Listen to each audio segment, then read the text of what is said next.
Okay, yeah, so the recording has officially started. Welcome once again to the webinar series for May 2025. I know if you're excited about the webinar series, please, just share your excitement via the reactions. And, welcome once again to the fundamentals of AI research writing, right?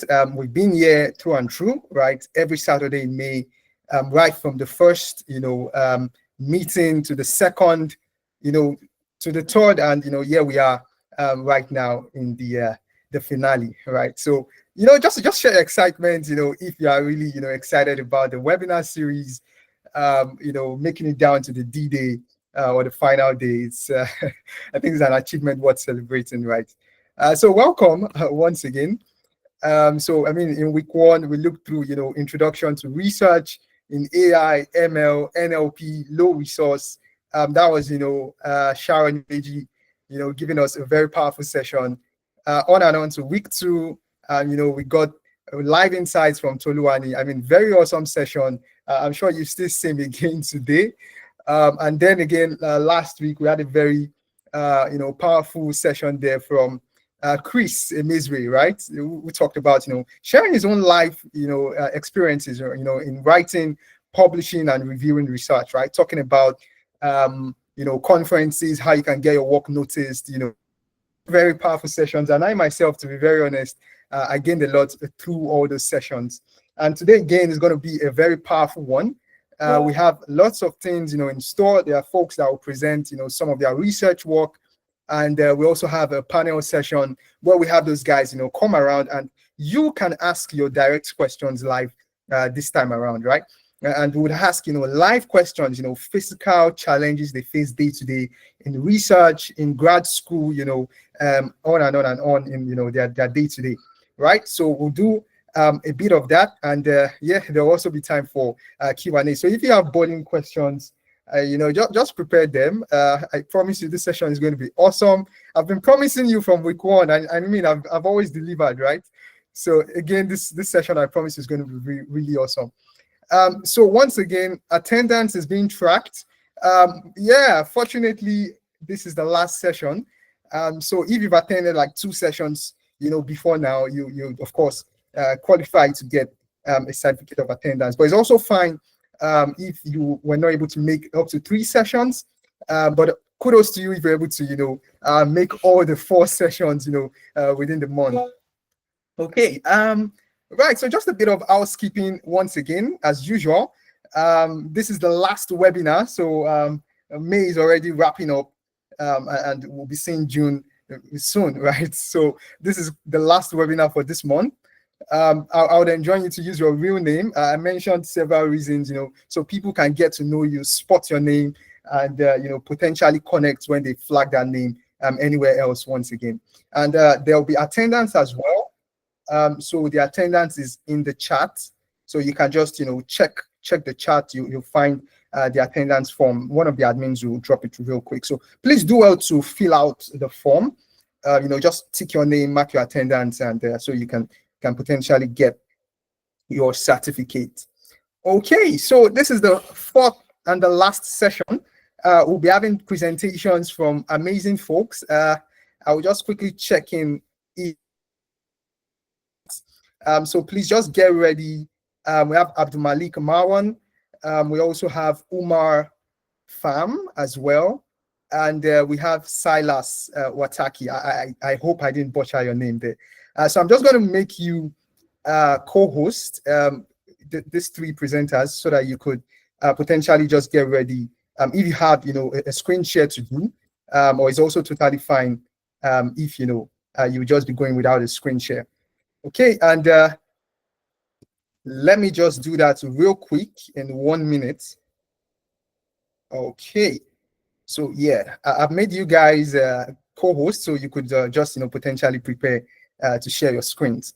Yeah, and we've talked through and through, about the entire webinar, right? The goal or the idea of hosting these sessions was to potentially help people navigate around, creating a research idea, finding your path in the research space, right? Hearing live, live stories from amazing people that are doing, amazingly well in the space, and potentially get to, draw from some of those stories, right? And, integrate them into your work as well.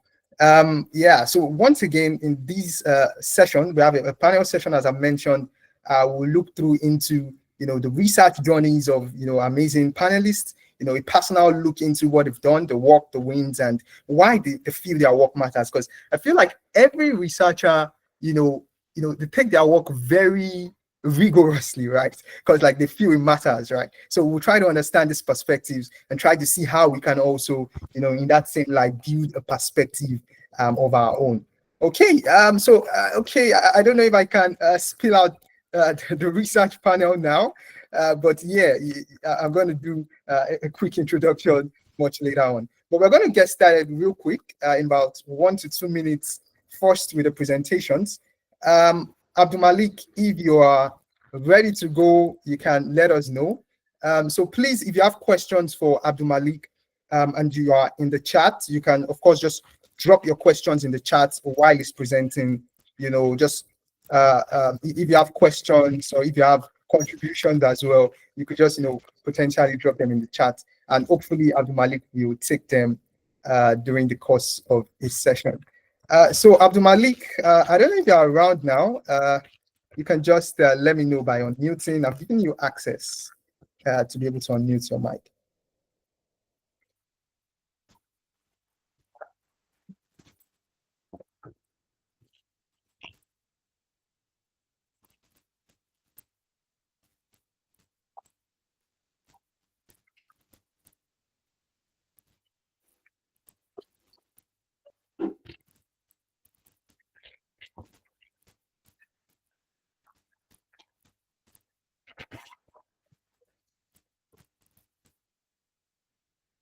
Okay, if Abdul Malik is not ready to go, I don't know if you are around now. If you are ready to go as well, we could potentially take you first, and maybe we come back to Abdul Malik.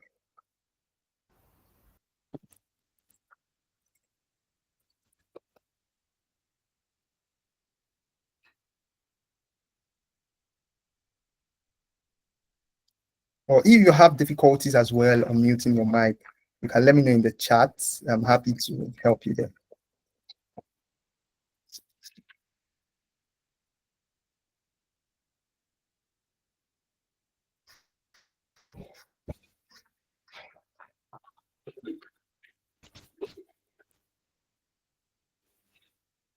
Mhm. Okay, I'm not so sure what the challenge is. Let me check in with Silas. Silas, you can also let me know if you are around. Hopefully, you would be able to maybe take it away first. And then... Hello, I hope you can hear me. Oh, yes, awesome. Yeah, Silas, we can hear you clearly. Yeah, so if you are ready, you could just take it away. Let us know what you're doing, and yeah, you have the floor right now. Okay, thank you. Let me share my screen.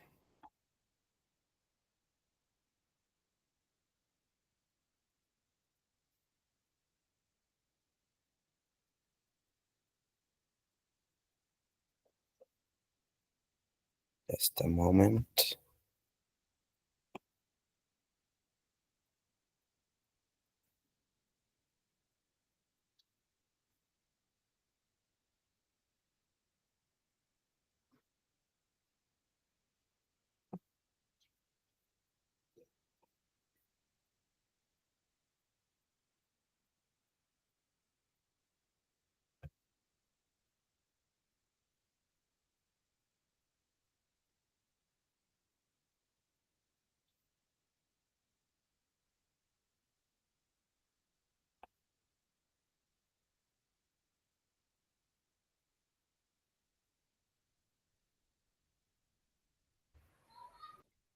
Okay, by the way, Silas, if you have challenges sharing, you can also just let me know. But I've actually given you access to share.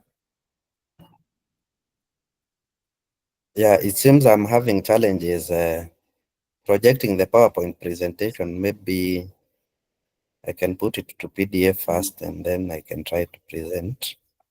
Okay, awesome. Because I cannot see it in the pop-up that comes up. Just a minute.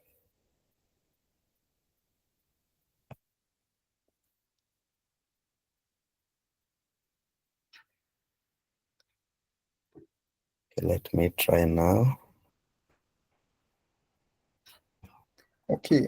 While Silas is sharing, in the meantime, I noticed the attendance was dropped. So please just do well to fill that out, because like that will really help to keep track of of your attendance, and you could potentially get the certificate. So I think it will be dropped again. So please, admin, you could just help us with the attendance link, and yeah, so folks can fill out the attendance. Thank you. I hope you are able to see my screen.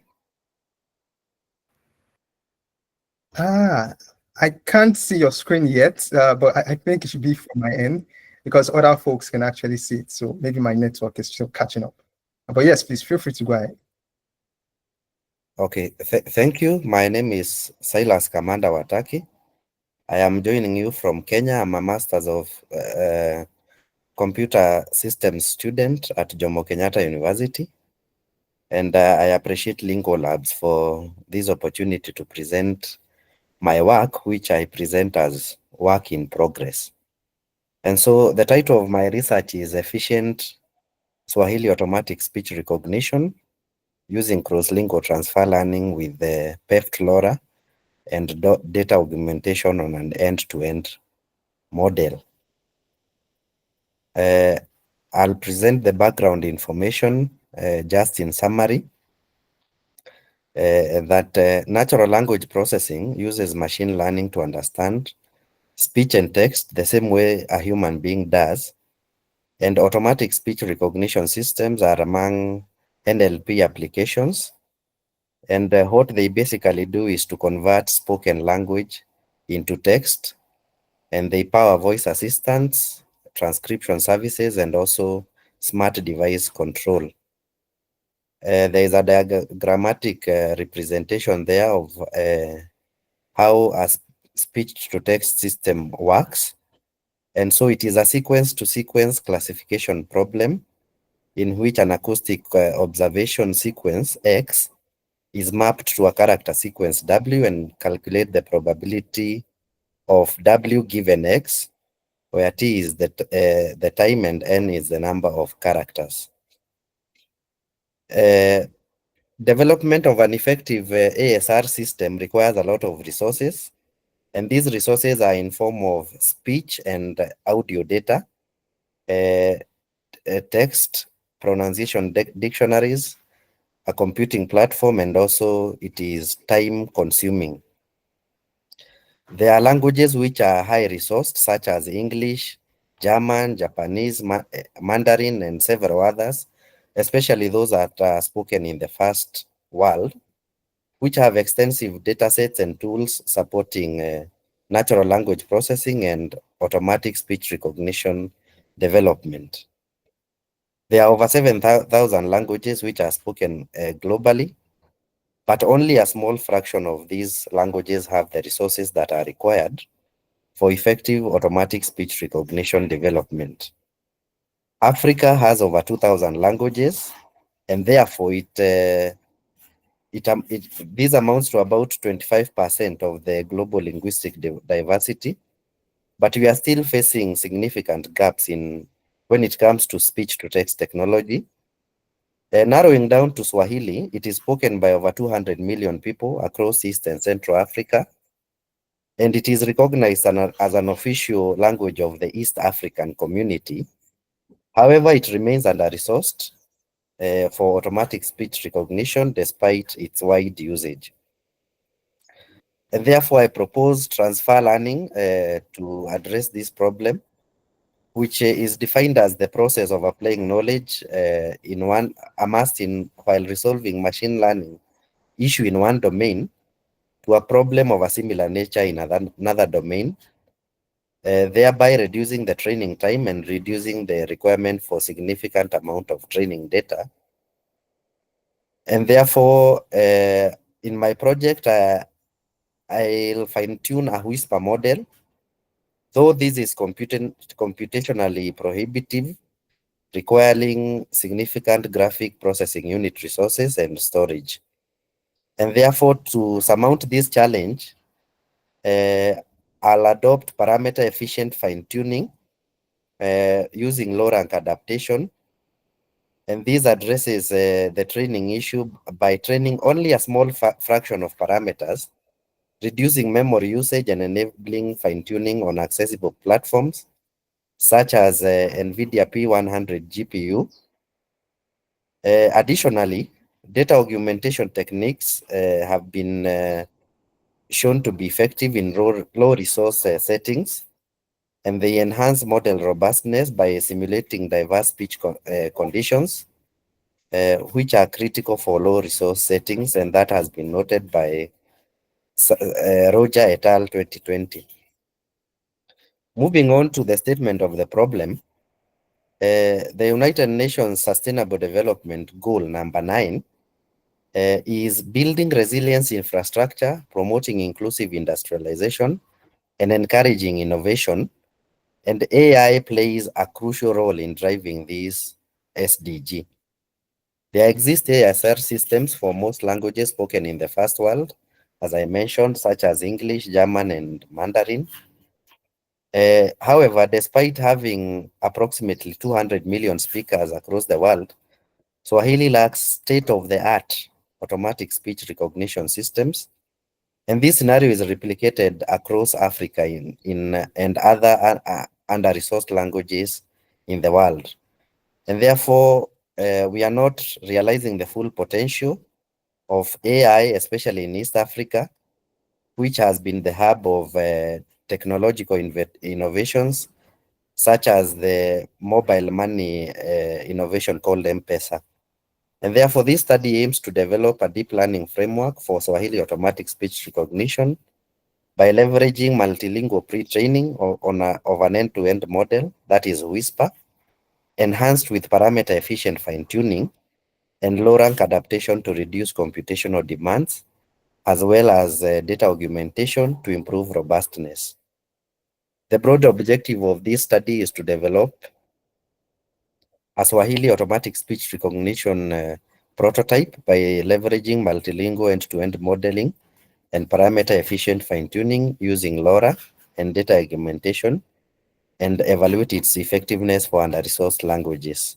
Specifically, to develop a framework for adapting a multilingual end-to-end model using PEFT and LoRa techniques and data augmentation. 2, to develop a Swahili prototype ASR system using the identified framework. And 3, to evaluate the performance of the prototype in comparison to similar studies. I've gone ahead to review similar Swahili ASR experiments. A similar experiment by Chani et al. 2023 achieved a word error rate. Word error rate is the metric that is one of the metrics that is used to evaluate the effectiveness of speech-to-text systems. And on that, they achieved 17.22% with a data set of 82.15 hours. And the key techniques they employed is BPE tokenization, multilingual fine-tuning, and conformer plus CTC. Jacobs et al. Achieved 9% word error rate on a data set of 30 hours. Mohammed, 39.5 word error rate. The exact size of the Swahili dataset is not stated. Anthony achieves 58.34% word error rate. Joshua, 14.81. Nairaxo, 39.5. And someone else, 36.48. That is the conceptual framework, which is subject to improvement. The independent variables are usage of cross-lingual transfer learning on multilingual ASR model. Also usage of PEFT LoRa with data augmentation, which are the key techniques that I intend to use. The dependent variables are a Swahili ASR prototype and a Swahili ASR model. The moderating variable is the amount of Swahili training data, because amount of training data affects the effectiveness of a model. Onto the methodology, I'll describe the model, which is Whisper Small, which is trained on a multilingual dataset spanning 680,000 hours with 244 million parameters.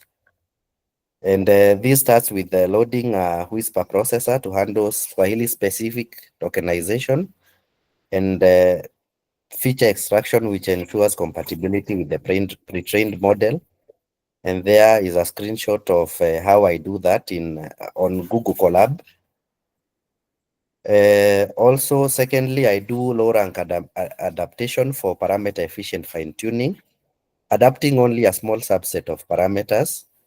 And that is the description. The R is 16 alpha of 32, targeting those layers. Enabling parameter efficient fine tuning by only adapting 0.73% of the parameters, which is about 1.67 million parameters. And I state that this methodology is novel. It's new. It has not been applied for the Swahili language before. Thirdly, to do data augmentation is done through time domain and frequency domain data augmentation, where we introduce Gaussian noise, pitch shift, time stretch, and spec argument. And there is a screenshot of how that is done in the code on Google Colab. I'll describe my dataset. I'm almost through. I've sourced the dataset from Mozilla Common Voice, Swahili version 12.0.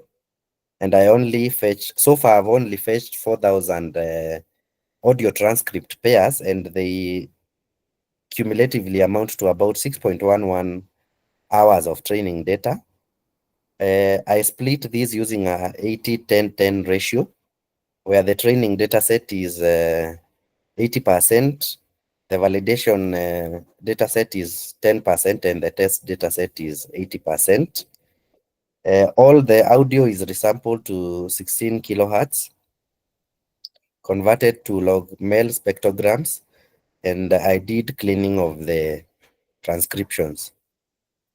The dataset is also validated to ensure that all the files are accessible. And I store my files, by the way, on my Google Drive for ease of accessibility. Augmentation, as I said, is done through time domain, Gaussian noise introduction, time stretch, pitch shift, and frequency domain, which is applied to the training set. The instruments, I've stated that I'm doing this experiment on Google Colab Pro, which is at least affordable. I think it's about $100 US for about 30 hours. The software is Python, and those are the libraries that I use: PyTorch, Transformers, PEFT, and the rest, Jiwa, Pandas, and NumPy. I'm using a Hugging Face ecosystem where I get the Whisper Small model, and the deployment is done on a Gradio interface. The metrics for evaluating the effectiveness of this model is word error rate, which is a commonly used metric for evaluating speech-to-text systems. The training was conducted using Hugging Face Trainer API, and those are the specifications of the training setup, the learning rate, the epochs, the evaluation strategy, and so on. We'll not dwell so much on that. And so far, I present the results that I have so far achieved, is that with only 4,000 samples amounting to about 6.11 hours, we have achieved a word error rate of 39.06%, which is reasonably accurate given the small amount of training data, and therefore it shows prospects of improved performance if we add more data and do refinements. And so that is a screenshot from Google Colab. And the inference so far is that the model has successfully transcribed Swahili speech with partial errors. And these are primarily due to, one, morphological complexity of the Swahili language, long sentences with proper nouns, phonetic ambiguity due to code switching where a speaker switches to English or another language, and also the inadequate training data. 4,000 samples or 6 hours is quite inadequate for such, and therefore the low word error rate. And this is the sample predictions that the model is doing. And as you can see, they are not so far away from the correct prediction. And therefore, finally, I compare the performance of our model so far with existing studies. We have achieved 39.06 using the technique we have used is Whisper small model plus performance efficient fine-tuning with low rank adaptation and data augmentation on a small data set of 4,000 Swahili pairs. That is about 6 hours. Another experiment on Kinyarwanda, Swahili, and Luganda achieved 17.22, and we hope to go below that. There is also a Swahili experiment on hate speech specifically, which has achieved 9.0 using wave to vec model and a model that is pre-trained on 128 languages, and 30 hours of Swahili data achieved 9%. And there's also a Comorian ASR fine-tuned from Swahili by Mohammed 2023, which has achieved 39.50 using a dataset of Comorian data mixed with Swahili elements. And therefore, I believe that this research is promising if we increase the amount of training data, which is the next step, and apply advanced augmentation strategies. And we'll also explore usage of a more powerful graphical processing unit. Thank you. That is my presentation. I am done. All right. Thank you so much, Silas. That was a really, really, really amazing presentation. Like, Thank there are a lot of excitements in the chat. Oh, yes. Awesome. Awesome. All right. I would open the floor for questions. If you have questions, if you like to speak instead, maybe to express your question better. But again, like, want to, type your questions in the chat. Of course, that's also welcome. I would also mention that if you have feedback as well for Silas, please, you can as well just, yeah, you can do well to let us know as well. But yes, thank you so much once again, Silas. This is a really amazing work you are doing. I would like to ask how people can reach out to you, if they want to, collaborate with you on the work you are doing. You mentioned challenges with, data sets. You want to expand the size of the data set. There are probably folks on the call right now who are gathering Swahili data sets. So how can they connect with you? How can they reach out, to see how they can collaborate with you on this work? Thank you. I'll be pasting the link to my LinkedIn profile on the chat. And I'm also in the WhatsApp group for LyngualLabs. All right, awesome. Okay, so there are no questions from the audience. Okay, so I would just let Abdul Malik. Oh, okay. I'll just let Silas rather to wrap it up and yeah, we'll then move on from here. So thank you once again, Silas. Thank you. Okay. Thank you. Okay, so I think some questions are still coming in now. Okay, so I'll let Chris take it away from here. Ethel says that they will reach out to you, via LinkedIn. So please drop your LinkedIn profile. Chris is asking how you plan to increase the size of the Swahili data set, because you mentioned, the next steps are going to be, boosting the data set size. So do you have any concrete plans right now, or maybe you can speak to that in a bit? Thank you for that question. There are several consortiums and universities that are working on developing corpus or corpora for Swahili, and therefore I'll reach out to them so that I can even have a better variety of Swahili data, because the more diverse the data set, the better it can be generalized. It can generalize on the model. Thank you. Interesting. So in fact, like I just remember that I worked on a Swahili ASR challenge some times ago, and you can correct me if I'm wrong, Silas. One thing that just came back to my mind right now when you mentioned diversity is Swahili has two, like I think people in Tanzania speak Swahili, right? And people Yes, in yes. I think there's some sort of difference section between the two. I don't know if that's correct or that's wrong, because I was when I was working on the challenge, I think someone mentioned, that the Swahili in Tanzania has a bit of difference some way than the one spoken uh, in Kenya. So I don't know if am I correct about that? Or That is very correct, Victor. And even the Swahili spoken in Kenya, you will have, for instance, there's a place called Lamu with its own dialect of Swahili. Yes. Interesting. So you're looking to expand beyond Kenya, and if you can go into the language in Tanzania as well.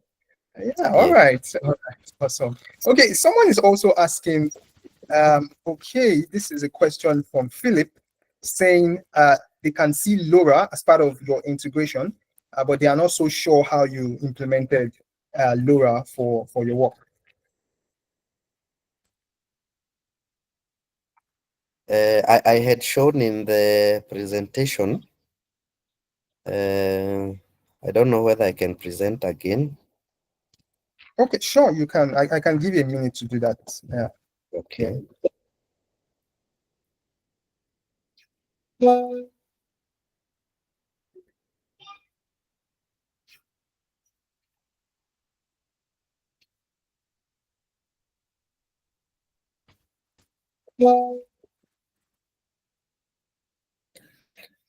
So low rank adaptation is done in this project for parameter efficient fine tuning by adapting only a small subset of parameters using an R of 16 and alpha of 32. And in this project, we are doing this by adapting only less than 1% of the parameters, which is about 1.67 million out of the 243 million parameters in the Whisper model.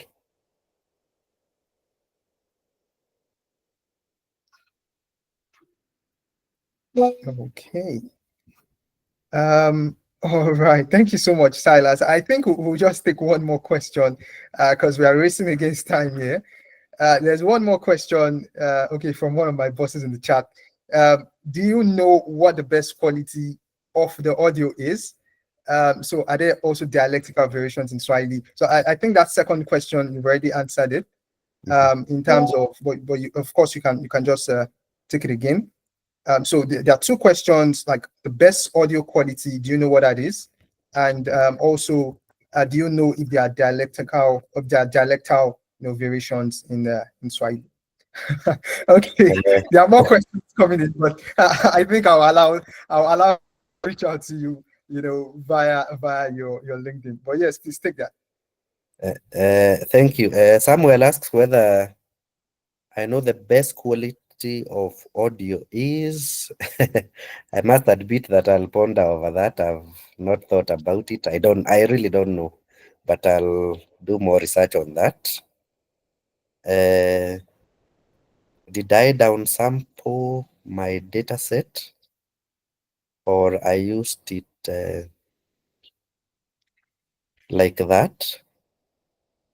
I did resampling so that all my audio is in 16 kilohertz format. I don't know whether that's what you mean, Taiwo. Yeah, most likely. Yeah. All right. Thank you so much once again, Silas. Please, everyone, a round of applause for Silas. Thank you so much for making it to be able to share in this session, and great and amazing work you are doing. So please, if you are interested in this work and you want to contact Silas directly, you can find him on LinkedIn. He has dropped his LinkedIn handle in the chat. So please, you can reach out to him, see how you can collaborate with him on this work, and hopefully we get better from there. All right. So thank you once again, everyone. I would also just re-mention. I think we are still missing Umar Farm. So Umar Farm, if you are available, you can let me know in the chat. But then I'll just move on with the rest of the session. Okay. Someone is also still asking for your LinkedIn handle. So he just dropped his name, so you can find his name, Charles Smith. Okay, I think that's okay. That's not him. All right. So okay, Silas. Okay, Silas has dropped it. So as Commander Wataki. So I think the link is already available in the chat. Ethel, so you could just take it from there. I'll be happy to help you repaste it. So if you just yeah. Okay, yeah, definitely we have a recording, so you get the recording. All right, awesome. So now we're going to move into the panel session. I'm racing against time here because the panel session is the main event. So we're going to talk about research journeys, a personal look into work, wins, and why it matters. And as mentioned, we have amazing people on the panel session. First off, we have Olanrewaju Samuel, who is going to be, talking to us about, some of these questions, burning questions we're going to be asking. We also have Chris Emezue as well, and we have Toluwani Aremu. I'm just going to do a quick read through of their bios so that you can have a feel of who they are, the kinds of background, and potentially who you want to direct your questions to, and what questions you particularly want to ask. So I'm going to start from in the order on my screen. So Olanrewaju Samuel is a computational linguist and is a PhD researcher in the Department of Linguistics at the State University of New York. That's at Stony Brook, where he's also affiliated with the Institute for Advanced Computer Science. His research focuses on the intersection of phonology, formal language theory, and speech technologies. Languages, and he's passionate about African linguistics, his data-driven approaches, and he explores how linguistic structure can inform better computational models for speech recognition and natural language processing. He's also a strong advocate for developing high-quality data sets that reflect the diversity and richness of African languages. So applause for Samuel Olanrewaju, and I'll just go on to read his bio as well. So Chris is a seasoned researcher committed to developing intelligent systems and that can, learn how low resource scenarios are reliable, right? He's a dedicated contributor to Africa NLP, and he has worked on several to improve the representation of low resource African languages technology. So thank you once again, Chris, for coming around for the second time in this webinar series. And finally, we have Toluwani Aremu, who is a passionate learner and dedicated researcher. He's currently a PhD candidate at MBZUAI, which is Mohammed bin Zayed University of Artificial Intelligence. He specializes in advancing the field of AI, and it combines a robust skill set, spanning both research, industry, to focus on building, safe and trustworthy generative AI systems. So at the moment, he's currently exploring watermarking techniques in LLMs and alignment challenges, right, that emerge from their use. Additionally, Toluwani is deeply interested in studying the societal impact of deployed AI systems, ensuring that technology serves the broader community in an ethical and responsible way. So his work bridges, the gap between technological innovation and real-world implementation, as he aims to AI that is not only advanced, but also beneficial to the aligned values of humanity. All right. So you can just share your excitement in the chat if you are, pumped for the session. And yeah, we'll just get started. So let me know if you can hear me fine. Toluwani, Chris, and Samuel as well. So I'm just going to share my screen, and I think I've given every one of you co-host access as we dive into this bit. Okay. So you just do a quick mic check. Hi, Chris. Let me know if you can hear me. Hi, Toluwani. Hi, I can hear you. Okay. And Yes. and Samuel, yes. All right. Yes, I can hear you. Okay. So I'm gonna let me do this in 1 minute.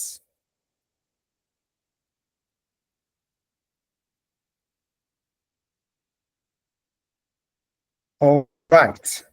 Okay, so we're going to start at the beginning, and this is the first set of questions we directed to all the panelists, right? So I'm going to start with Samuel, then on to Chris, then Toluwani, right? So you're going to answer this first question, right? So we'll start at the beginning. How did you discover research? Because you've been doing research for a couple of years now. What pulled you, towards AI and linguistic or computational work that you do, particularly to Samuel now? So yeah, I don't know if you would like to answer some of that and share that bit of your own story.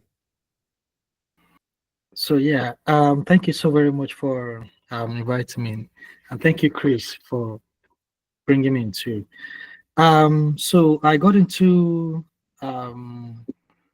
computational linguistics precisely from the angle of music and language documentation across different regions in Nigeria.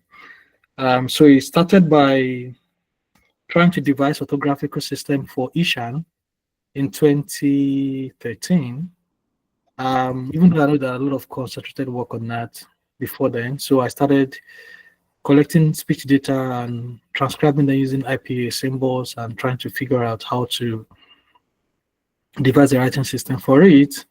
Then I started volunteering at different labs across North America. And what I was doing in those labs was just to harvest data for them, annotate the data, and annotate linguistic data. Also, I don't mean like NLP data, like doing like ELAN, using Pratt to do speech annotation, using ELAN to do like speech annotation, using Flex to build data to build dictionaries. So then from there, I see that I need to automate my work. For example, I need to know what the tokens are, what the types are. I need to do the citation form. I need to do morphological information and other things. So I started with part of speech tagging. I remember it was part of speech tagging. And then I moved to other things, and here I am. So I must say I'm an outlier in that sense because I care less about what I was doing in school. I was doing what I love to do, because in a typical linguistic department in Nigeria, you don't get to do computational stuff. But the influence I had was that I had someone who was my mentor. I saw him He was not doing computational stuff, but he was not in Nigeria. So I saw what he was doing. I saw what they were doing in the lab, and I wanted to just do some things like that. And I love to focus on speech because many African languages are primarily spoken, and the speech part of African languages embodies the culture of Africa. The culture of Africa cannot be represented with text. Africans are speakers. Africans talk. They don't keep quiet. They are loud. They are not. Um, they are not in high class society where you have to just relate to people when you want to relate. We talk. We like to express ourselves, from the hand gesture to the facial look to the tone in our languages. Everything communicates how we embodied ourselves as native speakers of languages. So I'm much interested in like the speech system of African languages because it embodies what African look like, from our art to our poetry. For example, it's only African culture that you find a talking drum. It's very common in Yoruba, where you use a drum to talk. So we so much prefer to talk than to write than everything. So yeah, that is why I got into speech. And I got into speech again because I am a drummer by talent. I started playing drum at a very young age. So I play different kind of African drums, and I would love to even learn more. So yeah, I started doing. And part of my research is to actually train a machine learning model that goes from tonal pattern of the talking drum down to text rhythm. Yeah, so that is what I would like to say about how I got into research and the things that I do. Interesting. I think your journey is a really interesting one, because like you came from the other side, down to computational. So yes, I mean it's a glad to have you once again in this panel. Okay, I would let Chris as well take it up. So Chris, please feel free to share your journey as well. So how you from the beginning, how you discovered research, what pulled you towards AI and linguistics in particular, because I know you still do some work around that. And just feel free to share some of that with us. Yeah, definitely, with pleasure. My own journey started with mathematics. So right from secondary school, I knew that I loved mathematics. I loved the idea of like solving problems. So you have a problem and you're trying to find like logical steps and combining different ideas to solve the problem. So I was really good at mathematics in secondary school.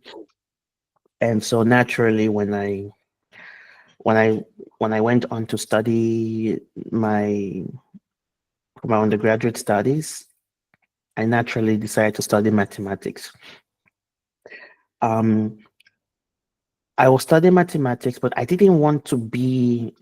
I remember back then in Nigeria, it felt like if you're studying, I mean, not just Nigeria, but like just generally, it felt like if you're studying mathematics, you end up just being a high school teacher of mathematics. Like it was very hard to like imagine career prospects with mathematics, even though I knew that many things involved mathematics, but it felt like for the pure mathematics, it was just either finance with actuarial science or being a high school teacher.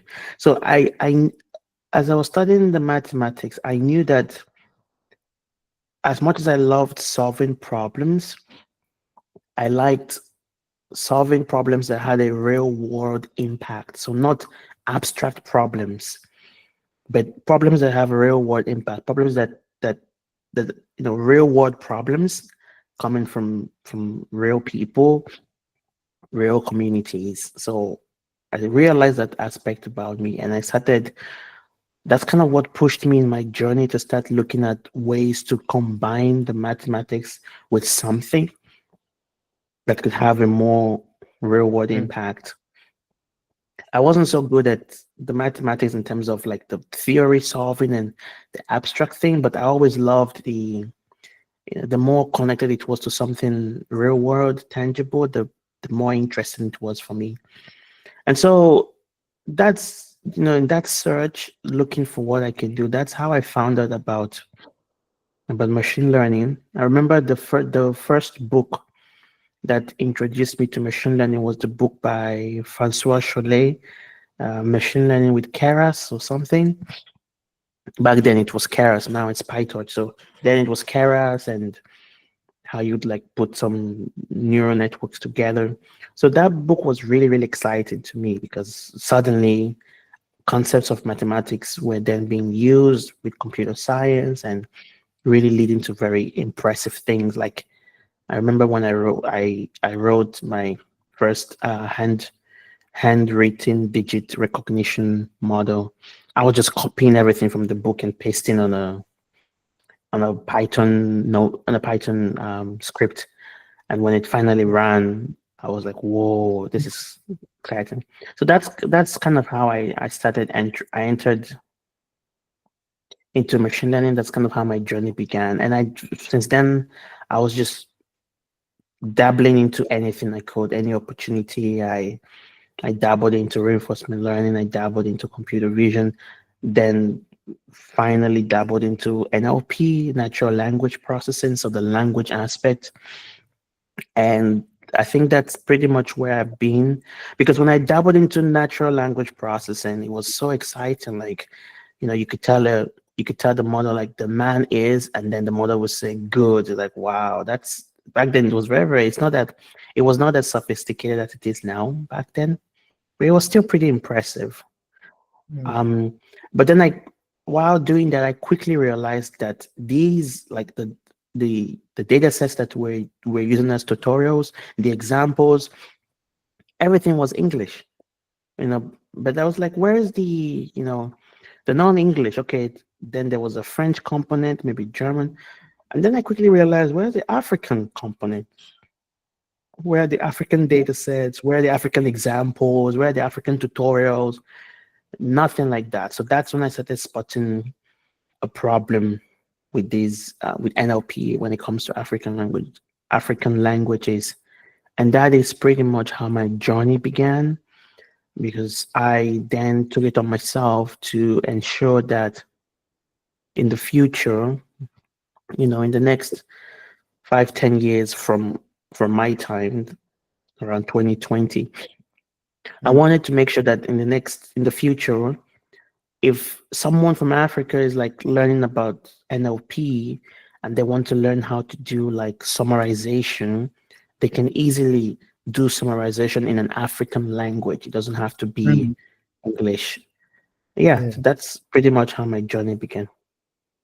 Wow, that's interesting, and I think what is standing out for me is the diverse backgrounds of yourself, and that's you and Samuel, and finding like coming from very distant parts to then intersect around NLP and computational linguistics, and I think that the beauty of research, innovation, and some of the work around those spaces.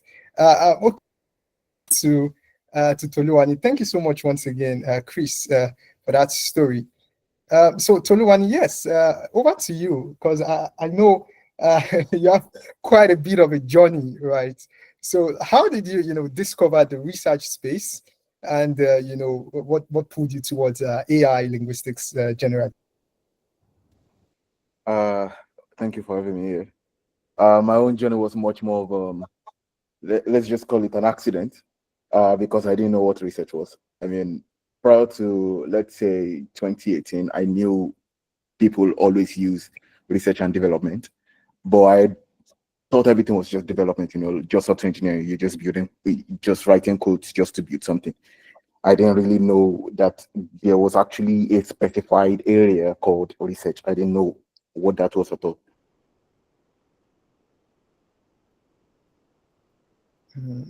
Okay, I think we lost you, Toluwani. Oh, sorry. Okay. Can you hear me now? Yeah, sure, good. So I started my master's in computer science at the University of Ibadan in 2018, and I still did not know what research was. I was just working on any kind of project that that just comes that just comes up. And around that time in 2018, I remember seeing a video. I think I should post the link to the video here. So I remember seeing this video. Yeah, so I shared it in the chat. I remember seeing that video, and I was Is like, it the glass video? Let me check yeah, it again. yeah, exactly. And I was All like, right. that is what I want to do. And so I was actually not very impressed with my master's in UI because I was working on cryptography. I wanted to work on what I saw in the video, so I applied. I started applying to different universities, and then I saw the first AI research university, MBZUI. Then I applied to it, and 6 months later I got in. I still did not know what research was because going there, I thought everything was all about SQLN, just take a SQLN model and train it on one particular data set and just get your model out. And that was it. Until I actually found out what research was. My first class was about, all of these mathematical stuff behind, all of these mathematical stuff behind AI. And I wanted to give up almost immediately. That was when I started understanding what research was. So yeah, basically. All right, that's quite interesting. Okay, maybe I do a follow-up a question on that. Or maybe you could correct me if I'm wrong. Maybe it was the video, but like, was there a specific moment or experience that's to you, Toluwani, that made you realize that, oh, this is what you want to do, right? This research, this AI research work is something, keep doing. Yeah, so watching that video, seeing how people were interacting with glass, you're touching everything on glass, and you start hearing things like AI, virtual reality, that kind of stuff. That was when I felt like I needed to go into AI. But when I actually started going into research, the moment I knew, okay, this is the kind of research I want to do, that was during my first semester in MBZUI. So we were given this project where we were supposed to, use self-supervised learning to, solve a particular problem in the world. And my colleagues were like, oh, so basically around that time, I think it was very popular. I've forgotten the names, but oh yeah, one of them was Iniolua Raji. They worked on a particular project in face recognition where they discovered that all these face recognition systems could identify white people better than black people. So we started working on that, and it was actually the same problem. And funny enough, around that time too, we had this, it was during the Corona period. So before you can enter the university building, you need to go through this particular heat reader. So it will take the temperature of your body. And whenever I go, whenever I go there, it would always read me as being hot or something like that. Like my temperature is higher than normal. And so basically, let's just say it was biased against it was biased against every black student in the school. And that was when I knew I needed to go into research and responsible AI. You don't just create a product, you need to tailor it towards every single person that will be using that particular product. Yeah, yeah, quite an interesting one. Uh, yeah, I mean, I think sometimes, some of the challenges and experiences that you have, in some ways, is for you to, to decide to actually solve particular problems. Let me go one step back to Chris. On that same, follow-up question. So, what made you realize that, that moment for you that made you realize that this is what you want to pursue, and this is what you want to spend a couple of years doing? Let's see. Mm, I think that there are two distinct moments. I think the first moment was when I started reading the Francois Cholet book, and I was just understanding about this field of machine learning. I know deep. It was more about the deep learning. Yeah, deep learning with Keras. So the field of deep learning and the things that could be done, you can do with it. And for me, what was really exciting was the way mathematics can be transformed into something that has a real impact, right? So like Mm. you could be learning in mathematics, you could be learning about linear algebra or matrix decomposition. And when you're just learning it just for the sake of learning it, it feels very boring. Like, why the hell am I learning? What the hell am I doing with matrix decomposition? Why should I learn this thing? Or rank of a matrix? Why am I doing this? But then when you now start connecting, okay, matrix decomposition and rank of a matrix can be those basic ideas can be transformed, and you have something like LoRa or ideas of the PEFT style training that Silas mentioned, or linear algebra and matrix multiplication. When you then bring like millions of matrices together and multiply them, well, guess what? You have a neural network. So it was just this excitement that these mathematical concepts can be transformed into something that has like a tangible impact. Like if you put a new neural network together and you train it and you tell it to identify a handwritten digit, it's a tangible thing. You give it an image of a hand or a number and it says this number is 9. It's just so tangible, so transformative. It has the power to transform a lot of things. Mm. I think that first part really got me so hooked on it, and learning a lot of my AI learning was self-study, because back then in my undergraduate it was really just focused on mathematics. So a lot of the machine learning aspect, AI, deep learning, I was self-study and I used to go for hackathons, I used to go for competitions and try to participate. And all this was during while studying. Yeah, so that was the first moment I kind of knew, okay, I want to keep doing this and I want to explore this more. Mhm. Um, and then I think the other thing that kept me motivated was anytime I learned something, I always felt like, how can I bring in my African component? So, for example, I remember when I learned about deep learning and how reinforcement learning and how to like build Go. So, if you want to like learn reinforcement learning, there's always this book of reinforcement learning with Go. And I was like, okay, Go is nice, but what about an African game?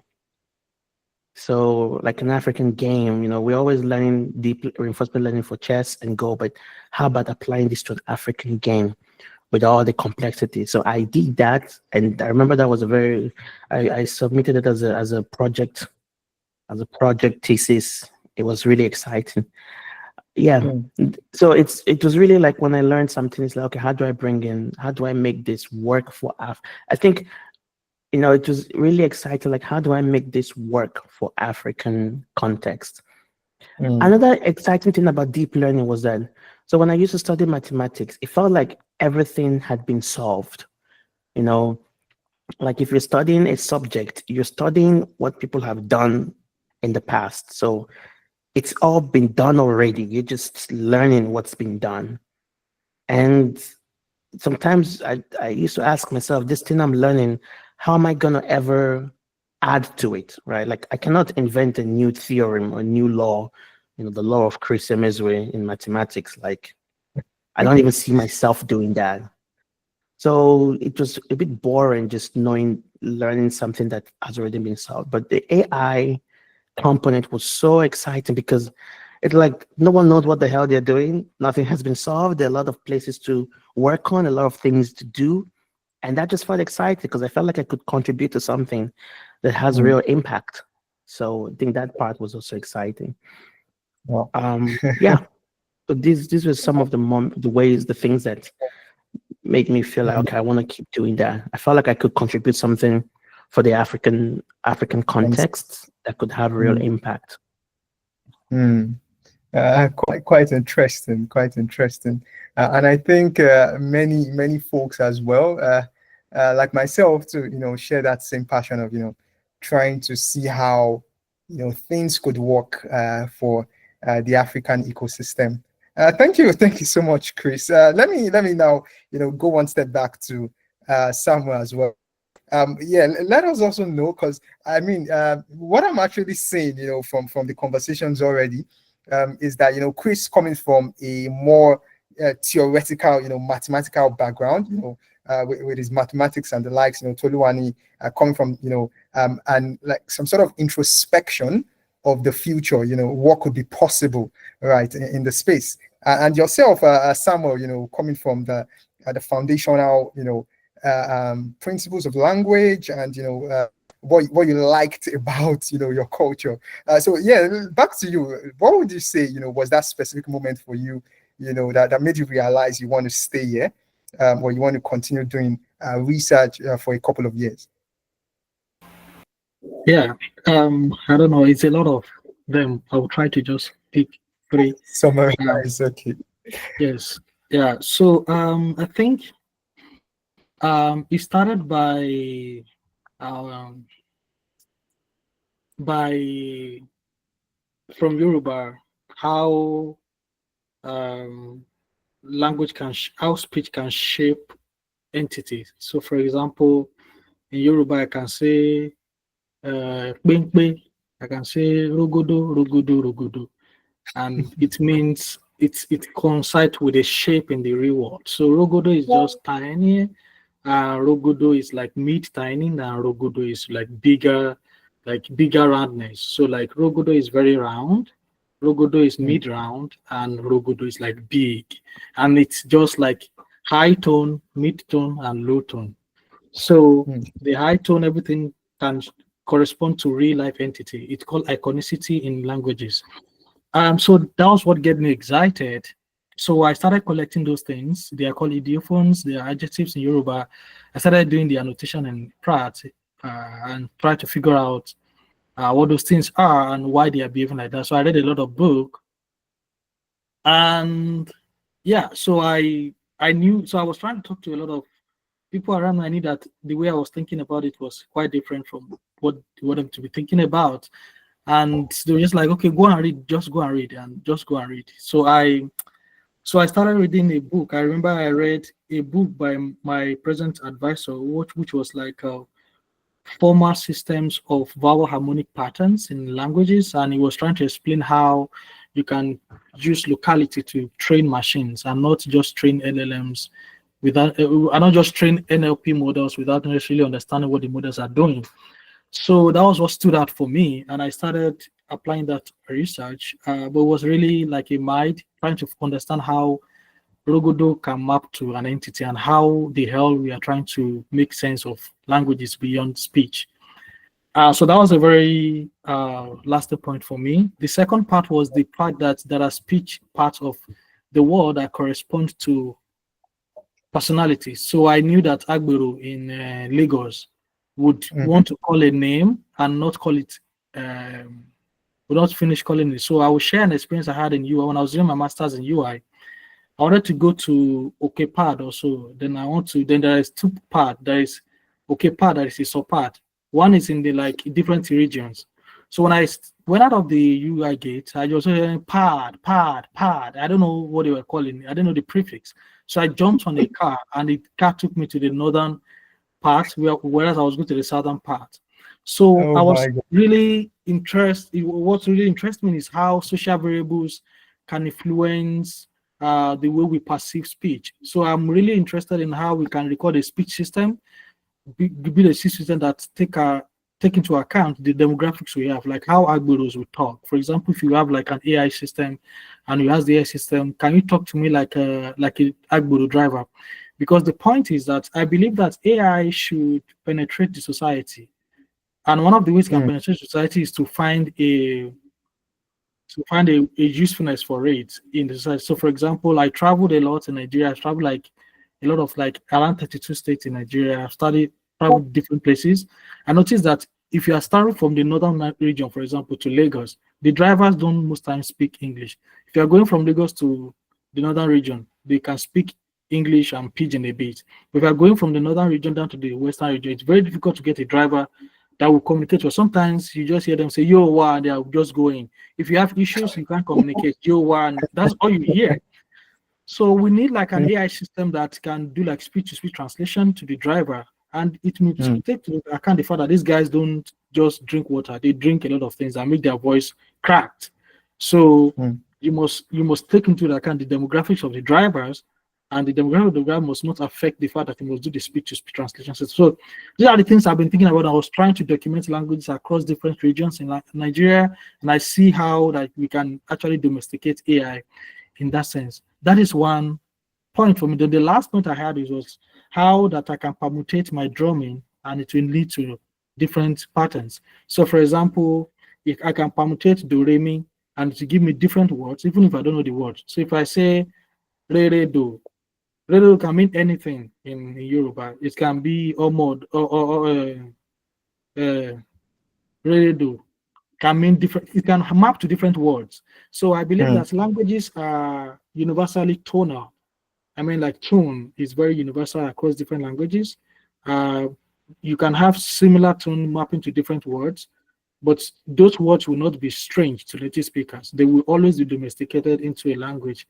So I've been thinking about how like different tone can come from similar tone can be the same, but then differently mapped to different languages like Hausa, Igbo, and I've tested it with different native speakers, and I see that you can have the same tone generating different languages. So the segmental information about language is very minimal in terms of the meaning contribution. What you hear most of the time is the speech system. Again, I love to do speech, and that is why I love to invest my time in doing speech.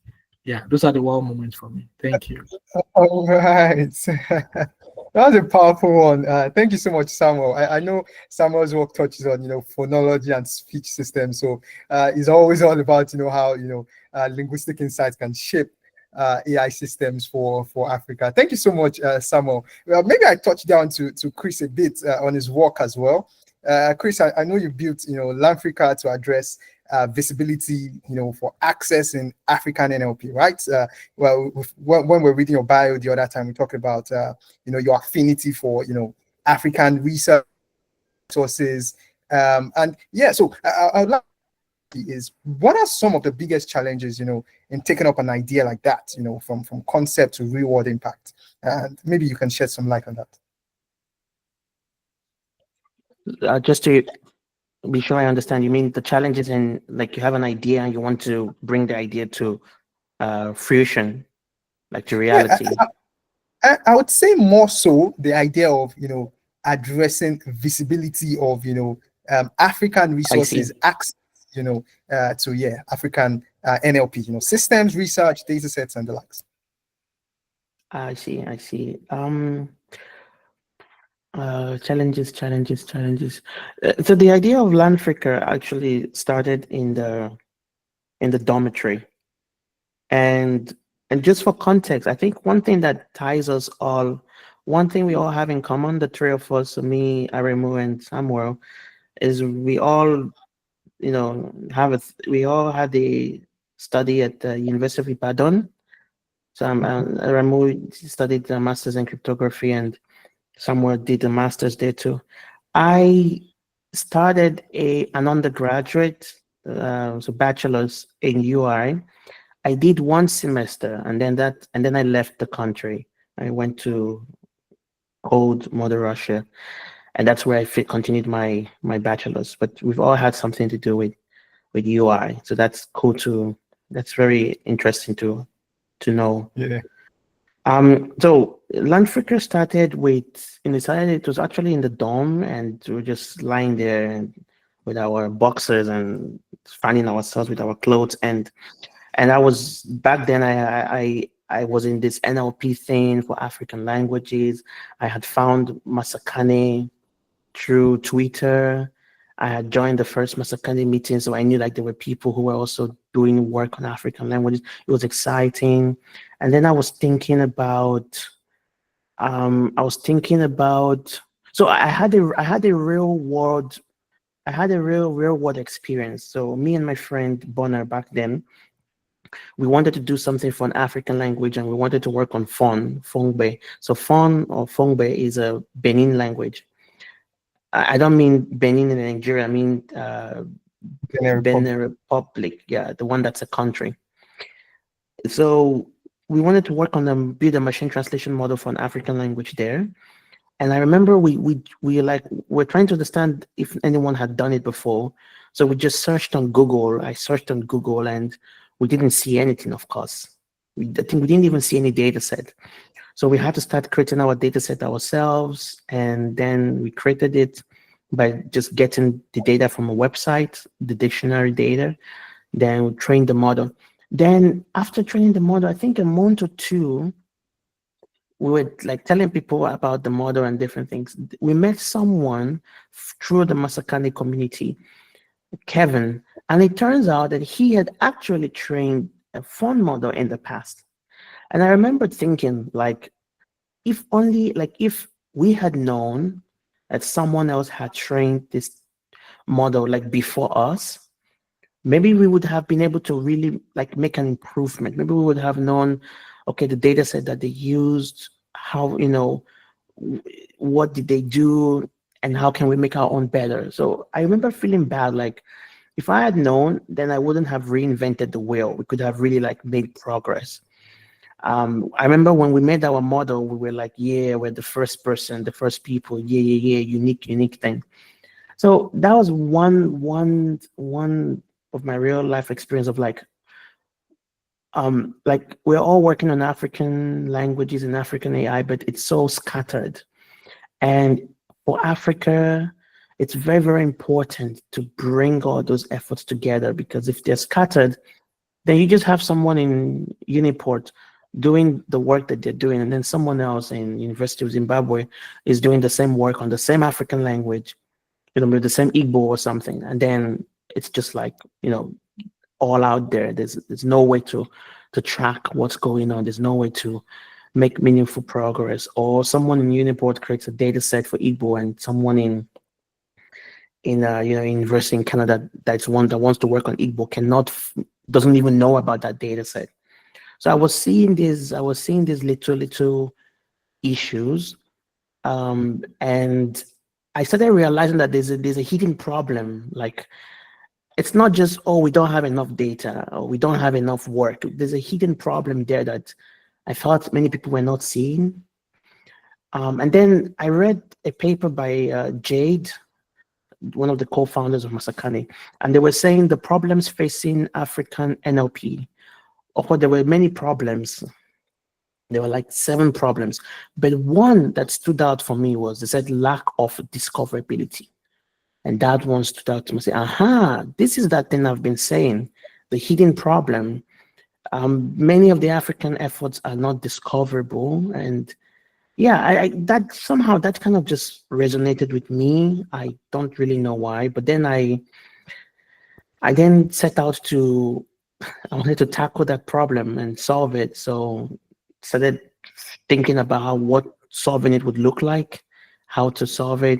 I remember I also sat down there in my dorm room, and I was thinking of a name. So I was like, okay, let's find a name that's unique. So I was thinking, okay, Africa, okay, languages, okay, let's find a name. I want to do something unique.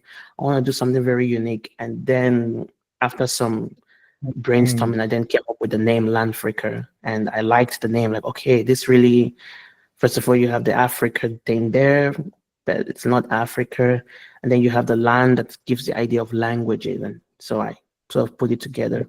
Although people wrongly call it Land Africa, so I realized that there's a psychological thing to there. When you see it, you always think, oh, it's Africa, so you don't even notice that the A is not there.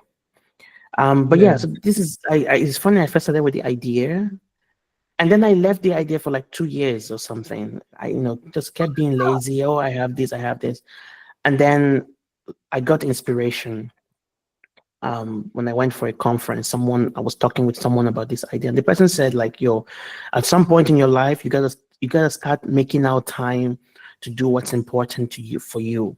Like, like you can always find reasons not to do something that's important to you. Like, oh, I'm busy, I have studies, I have exams, but at some point you need to make out the time, even if it means saying no to other opportunities, and make out time to work on something that that matters to you. So that inspired me, and then I started really putting my head down and trying to figure out how to make it work. I brought in my elder brother, who was a back-end website designer, who then helped with that. I did a lot of bootstrapping using my own little money. Yeah, so that's kind of how it grew. And so just a simple a takeaway would be, if you have something that is important to you and matters to you, at some point you need to make out time for it. And my suggestion would be, start small. You know, like if you think about, oh, I want to build this, then you're like, oh, I need this, I need this, I need this. Oh my God, I need to have this, I need funding, I need. So there's all these things that you need, and it could become very daunting and scary. But what I always ask myself is, what is the one thing that I can do now? You know, it's a very important question. With Landfreaker, I think at some point I realized that the one thing I could do was just to simply make a presentation about it and then talk to people, present to people. So, you know, sometimes the one thing you can do is just as simple as just making a presentation and then presenting it to people. You know, so there's always a tiny thing you can do right now for the thing that matters to you. And it's important to find it out and to dedicate time to do it. Do it. Exactly. I mean, that's a very powerful advice there, Chris. Thank you so much for that. I mean, make out time, you know, to do. I mean, like, we're giving. Sometimes the one thing you can even do is just to think about it. So you don't even have to make, just thinking about it and maybe just writing some of your thoughts down could be enough as the thing you can do at the moment. All right. Thank you so much, Chris. Kalsa in the chat is saying word. Yeah. I think that there's some quotes that have been mentioned here today that to be framed, right? Put on the frame there. All right. Thank you so much once again, Chris. I would now move on to Toluwani there. I know Toluwani has done like some sort of diverse work. I've read some of your work as well. Toluwani, I know at the moment, you can also correct me if I'm wrong, you work on, watermarking on LLMs and several other things around responsible AI and machine. The question is, in your journey so far, I've also done a bit of AI ethics back in 2022, and there's always this tension around, ethics, stifling, pushing the boundaries of what AI can do. So in some of your work, maybe you can just tell us around some of what you're doing in that space, and maybe your own thoughts on that conversation of if we push forward AI ethics, are we stifling pushing that boundaries of the possibilities in AI?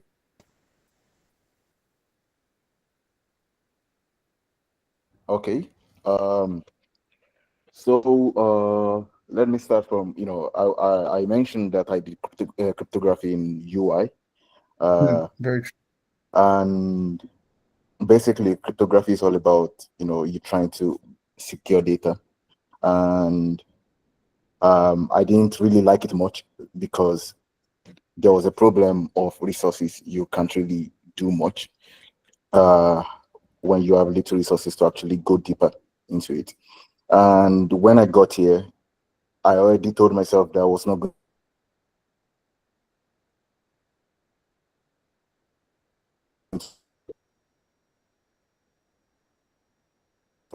But yeah, I've been fortunate to dive into other parts of AI. Basically, everything is like I will call it integrated. So we have this responsible AI, which actually is the model to trustworthy AI, AI ethics and everything. So you work on security, privacy, and at the same time you work on ethics. The security part is the part that tries to at least protect some of the complaints we're getting from the ethics part. About the question, the part where you said, going deeper into ethics, does it run down innovation when it comes to AI? For that, it depends on the perspective you like on from the view from your point of view. For example, okay, for example, let me use one particular example. One of ethics' biggest problem is inclusivity. You try to basically they are campaigning for inclusive AI. When you're building a particular software or when you're building a particular AI application, you try to make sure you know you try to make sure everyone using But it you understand what I'm saying, everyone using it yeah, get very good experience with it.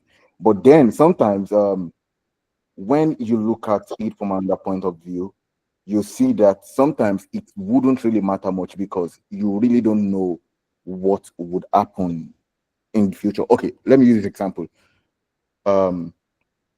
Before 2023, we only had he and she when it comes to that kind of, we only had male and female. So if you're going to generate something, you're going to either get a male or a female, right? Like when you're generating, like let's say humans, something like that. But now they're expecting it to just generate everything.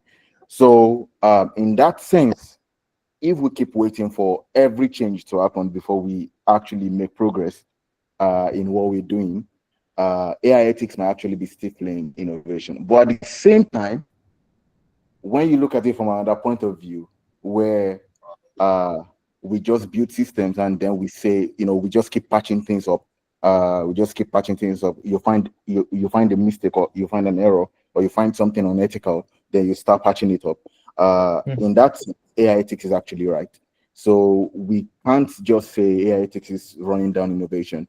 And at the same time, we can't say it is also uplifting innovation. It is doing its job. It's doing it the best way it can.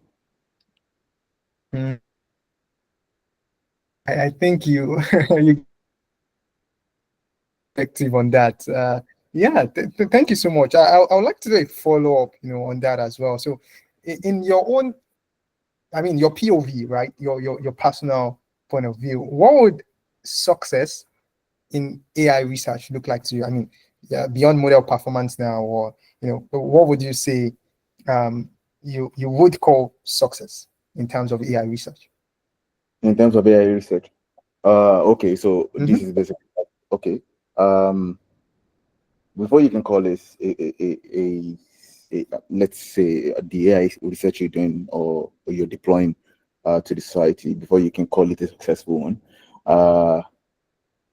it has to actually benefit the society.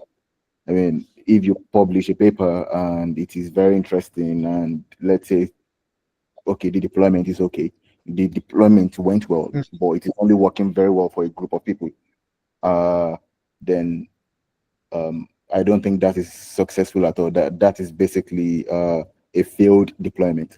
So what I would basically call a successful AI research is the one where not just the AI researchers are worked on, like basically the ones where you're doing interdisciplinary collaborations. And I think a lot of it is actually happening in the NLP space today. You're not just using computer scientists, you're actually bringing in people from philosophy, from sociology, even people who paint, you're putting them into the old, the old ecosystem. You're actually getting their point of view. They are telling you what is right, what is wrong when it comes to this kind of development. So that way, your development can at least cover most or help most of the people you're planning to deploy it for. Interesting. All right. Thank you so much once again, Toluwani. I can see there are some claps, some people that found that really, really insightful. Okay, I'll now move back to Samuel. We're essentially coming close to some of the other areas, but I want to move into technical perspective a bit, Samuel. So, I mean, you've been a researcher for a couple of years now, especially, I mean, building stuff within, speech, phonology, and, you're even looking more closely at several languages within Africa as well. So what would you say from, that vast experience you've had so far, are some of the technical misconceptions that you see in public discourse, even in academic spaces, about AI capability in Africa. And maybe while you talk, you can also do one up on maybe an skill, because I know there are several folks within that are listening in now, who are just and are still trying to navigate around it, right? So tell us one or two underrated skills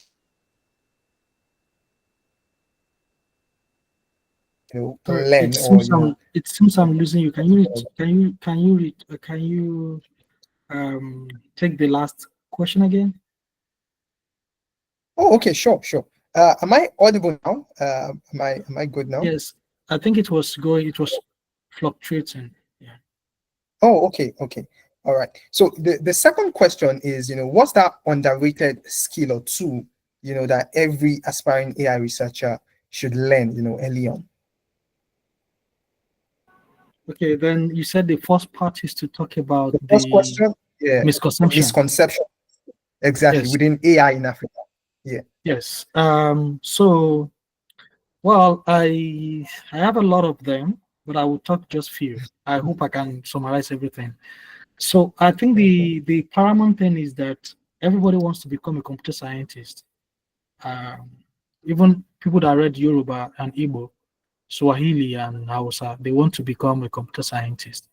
That is one great grave misconception about AI in Africa. So you see some people that read linguistics, they want to learn, they want to call themselves machine learning engineers, leaving their primary field to become what they are not. So that is why you see, if you go on a lot of LinkedIn, as you know, LinkedIn, you see people who read linguistics calling themselves machine learning engineers, which is bizarre. So that's one misconception. And what I think fuels that misconception is because they feel like before you can be in the space of this tech space, you must be a computer scientist, or at least you must be doing like machine learning thing before you can be a computer scientist. So, and they don't know that the NLP world is an applied field. It's not primary to any field in any sense. NLP is an applied field. So you're applying what you've learned in whatever field you're applying it from. So a medical doctor can do work in tech and can do NLP with tech data set, whatever thing they were doing. You can have like a finance person doing something with NLP. You can have a language practitioner doing something with NLP. So technology is a framework. Technology is not a field of study, in my view. So in that sense, any field can add technology to their work. And in the digital space, in the digital economy, what you need is to do if you want to do technology, you can do technology with anything. So you don't necessarily have to be like a computer scientist to do NLP. You can read linguistics and still do your NLP and find a way to incorporate that into your research. So what first that misconception, I mean, in terms of the personality, the change of personality for someone who is in a different field trying to mask themselves as another field, is because they feel like they are not good enough to have been called into such field. So I would say that you shouldn't be carried away. NLP is a market where every field is feasting from. If you lose your primary study, primary field of study, you have lost the uniqueness of being in NLP in the first place. So that is what I would say about that. The second thing I would think is that people want to do NLP in Africa like they are doing it in developed worlds. African languages are very different. So you can't, for example, do machine translation. So most machine translation systems today, I stand to be corrected, but I've read wide, it's easier to translate from the big language to the small language and from the small language to the big language.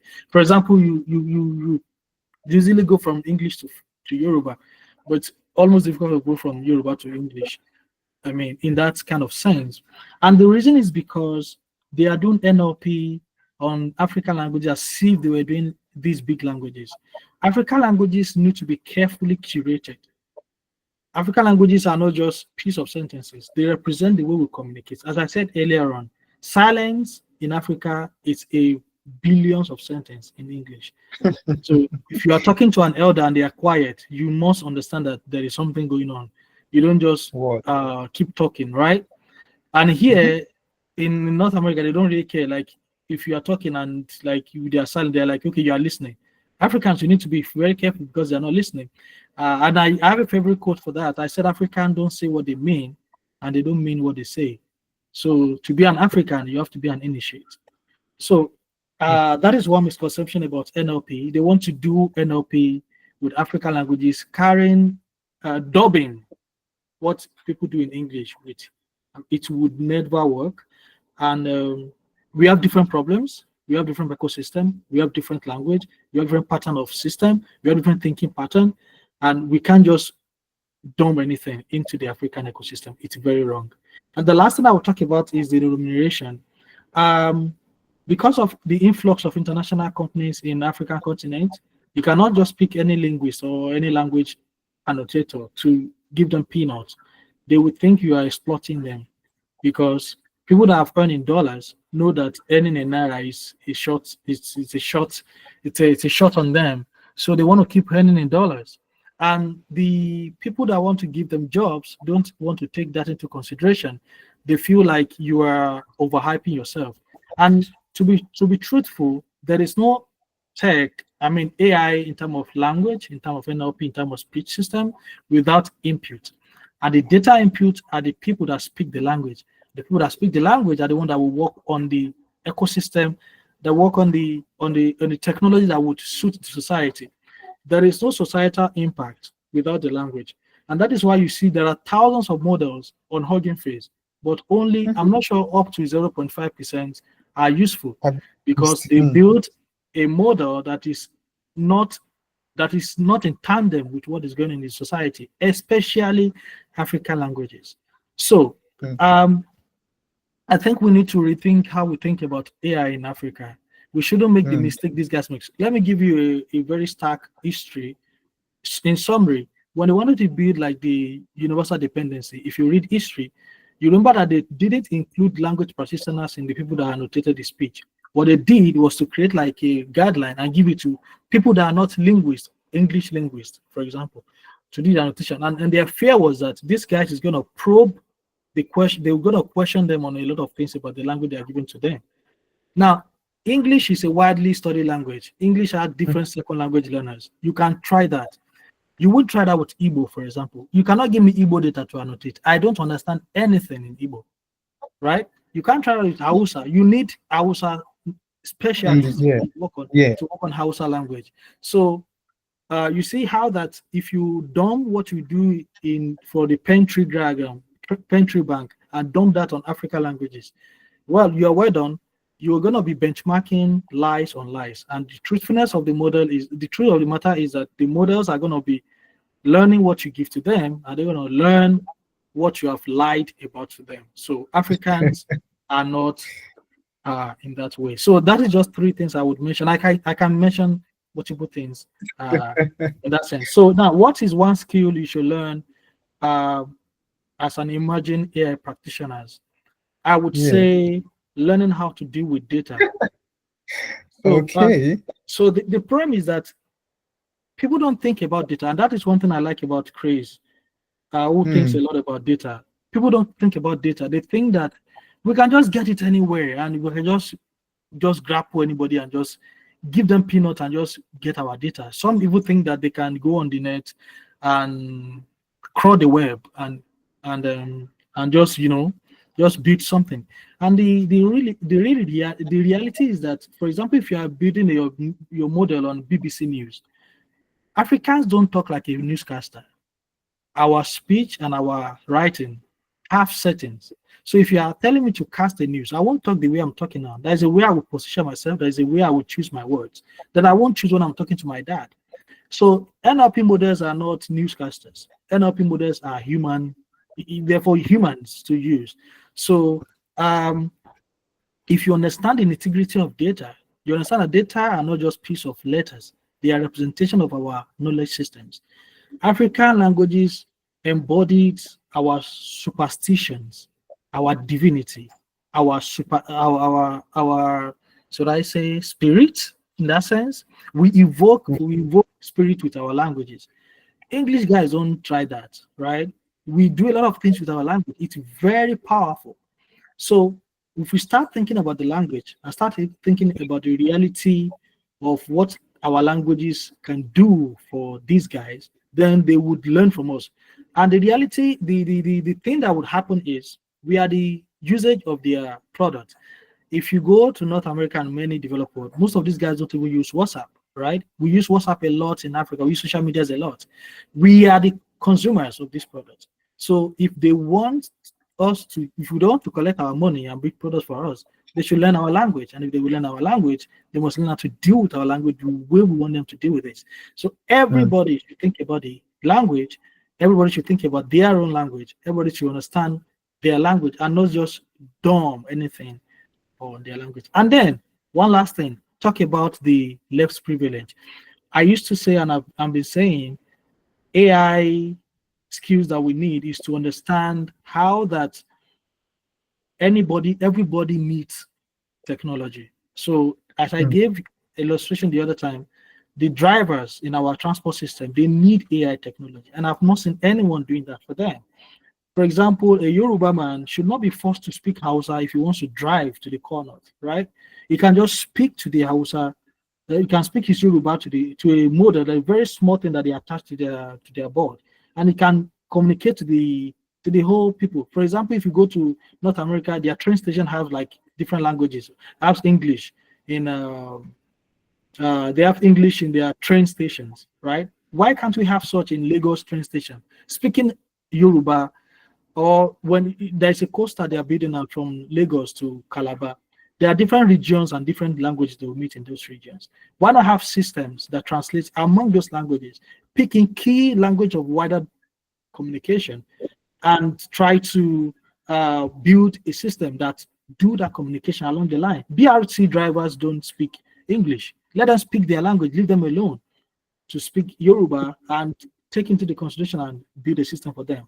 Let us understand the ecosystem, understanding this bit by bit, and understanding their need for how AI can change Nigeria, for example. AI can change Rwanda. AI can change Kenya, and not just the high level. I mean, at the grassroots level, like the sellers, the meat sellers, the drivers, the cleaners, everybody, and they see the need to contribute to the AI system. I think that is when we have achieved a skill that we need to learn. So I'm not going to say one field. I'm just going to say think about language and think about the usefulness of AI models in our society. Thank you. All right, thank you so much. I mean, like that was really powerful, snippets there. Thank you so much, Samuel, on that, because I mean, reflecting on it, reasoning alongside it, these are conversations that there are things myself I've also, talked about time and time again, on the usefulness of, AI representing, who we are as Africans, and how we actually, speak on that. So I know a lot of folks have gotten like really insightful tips, and I also, love the passion, that Samuel shared just now too. Okay, so I will just go on to Chris real quick. Well, maybe you can do some sort of follow-up from that, but the question particularly for you is, as researchers are working in or around AI, right? From where you sit right now, what would you say is some of the bottleneck, holding AI research in Africa from taking flight, right? So is it compute? Is it mentorship? Is it funding? What would you say, as some of those bottlenecks? Yeah. Some of the bottlenecks holding AI research from taking flights, particularly in Africa. Okay, so just the research, because I want to make it kind of distinction okay, sure. between so there's doing research, and then there is building applications / services from that. And I think maybe to answer your question better, it might be good to differentiate that, because some of the bottlenecks So if you let's take Silas' work for example. So Silas did an ASR for Swahili. It's a very, very impactful work. I mean, you can already see the impact with the things that Samuel is talking about for Hausa and the Lagos. You can imagine Silas' work being very impactful for the people who speak Swahili. But his work is, is research in the sense that he's just exploring this, did a few experiments, and probably will bring out a paper, and that's where it's going to stop. And if you think of, and that's good. There's nothing wrong with that. I don't buy it. Some people are saying, no, it's not impactful if it's not research. If it's only research, that's good. When I say AI application or services, it's a concrete example would be if someone decides to take what Silas did and maybe build an ASR stuff, maybe like a Yarn GPT, if you guys are familiar with, or a Chat GPT or a Whisper, to build an actual application. And even beyond that, maybe for an actual service, like maybe if you're going to the bank in Tanzania, you can now talk in Swahili with this service. So that is AI application and services. And I think it's good to distinguish them because there are challenges for someone who wants to build an application or service out of an AI that's AI based for African context. And there are challenges for the research context. Some of these challenges overlap, but some of them are quite distinct. So for the research, one thing I have noticed is that we have the talent, and Africa has the talent. We have the passion. We have people who are passionate about this. We have people who are quite talented. I feel like one thing we don't have, which is the bottlenecks. We don't have the opportunities and resources that those in the global north have. So in the global north, universities are very well funded. Universities and labs and professors have funding that they can apply and they can use. Of course, that terrain is changing now with the new administration. So before this new administration, universities well funded, universities have the resources. So for example, Silas, for his research, you see he had to use Google Colab. Google Colab just has like a Tesla T4 GPU. Google Colab has a lot of issues like if your laptop goes off while you're using the Colab, you toggle, like that's it for you. Yeah. It starts all over afresh. So it's a very, very stressful. See, some people have witnessed it. It's a very, very stressful thing. But some universities and labs in the global north don't go through this. In Nigeria, with electric NEPA and their magic.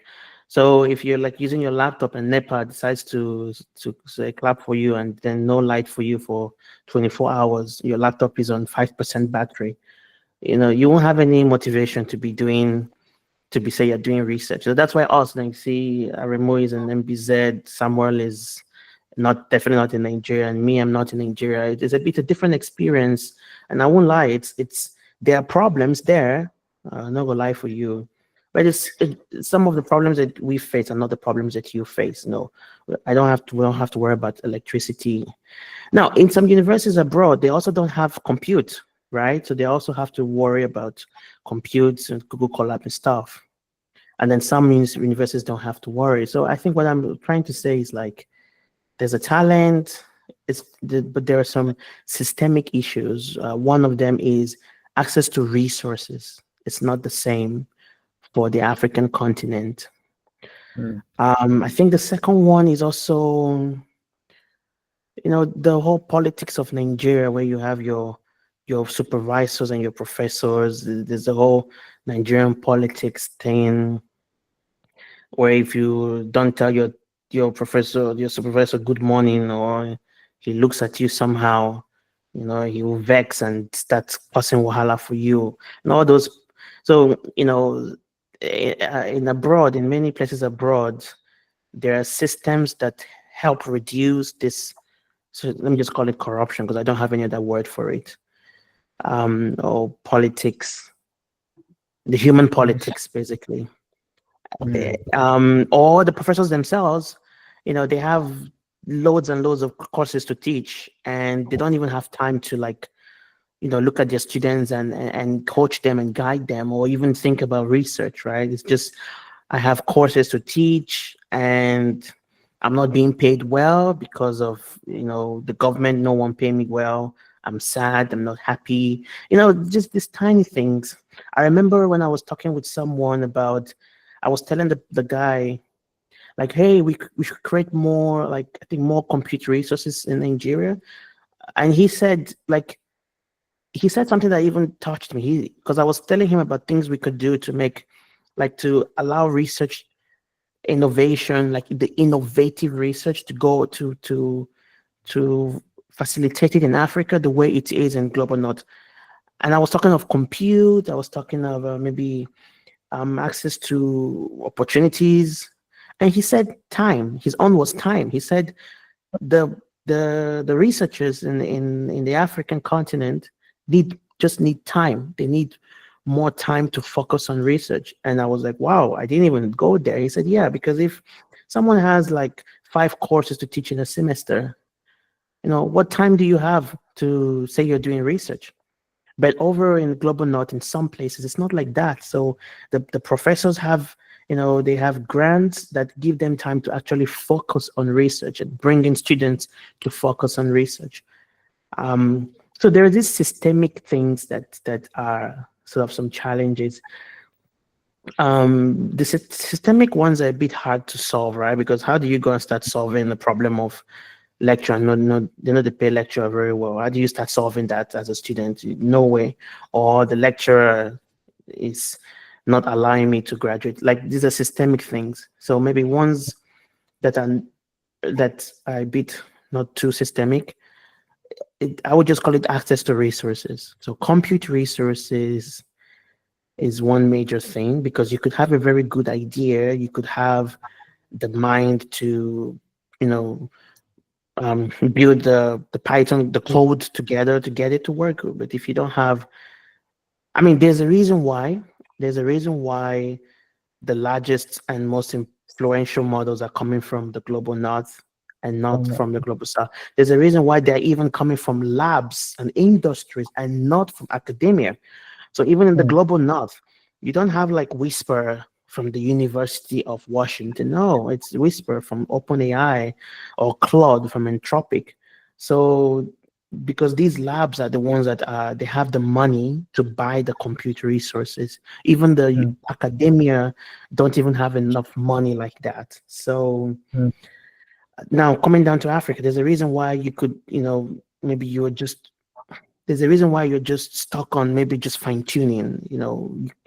I don't think anyone has ever tried to pre-train, like, okay, I want to train a model from scratch and see what happens. And, maybe I want to explore some research in that aspect. No, we're always just fine tuning. Oh, we take this big model and say, thank you, sir, take their model and then fine tune on our language and then report that, and it just ends there. So access to resources really changes the things that are possible for people. One of my life goals is to create a kind of research institute for, I think back then it was sort of Africa and Nigeria, but basically a place that gives the resources. So for example, you would have access to GPUs, medium to high-end GPUs, so you can actually do your research. You have access to researchers who know what they're doing and can really teach you very well. You have access to opportunities so that when you finish, you really have opportunities in places that can pay you well. Something very similar to what my life goal opinion is AIMS. So I don't know if you guys know about AIMS or AIME, but if you know about them, I think they're they're a really good institute. You know, they give you one year of masters, and it's fully funded. So if any of you are like if any of you are like, oh, I'm here in Nigeria, things are not going so well, I want to explore something else different, maybe the one outside Africa is not working, I always tell people, try AIMS. I know AIMS is in Africa, right? So you can like, oh, I still the same Africa. But I think, you know, you get they're teaching quite well about AI and the fundamentals of AI and machine learning. And I don't know about the computer research. I think computer research has not been solved even close by in Africa. It is going there. In the next 5 years, I think things will change because like the wheel is moving. Some people behind are moving the wheel.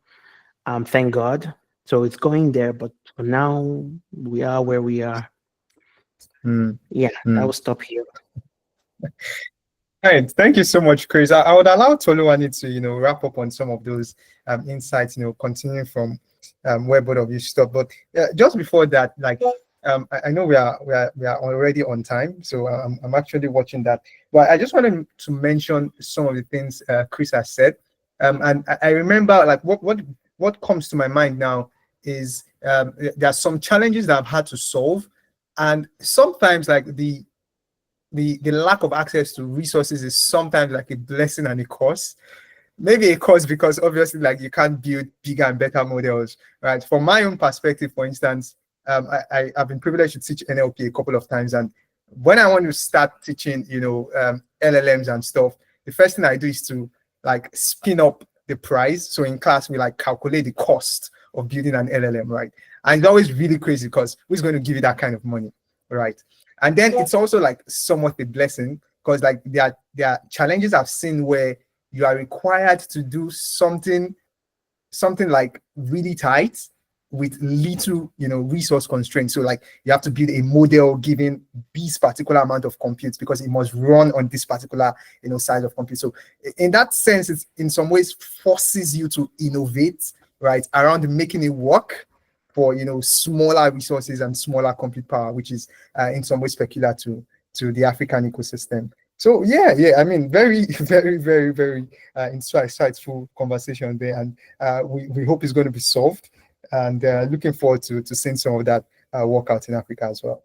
All right. So Toluwani, yes, I would allow you to wrap up on some of that. You know, I know you have a more global perspective, and you're working on more global problems. But what would you say are, you know, some of the learnings you can take from there, and maybe some of which we could, you know, incorporate over here in Africa? Okay.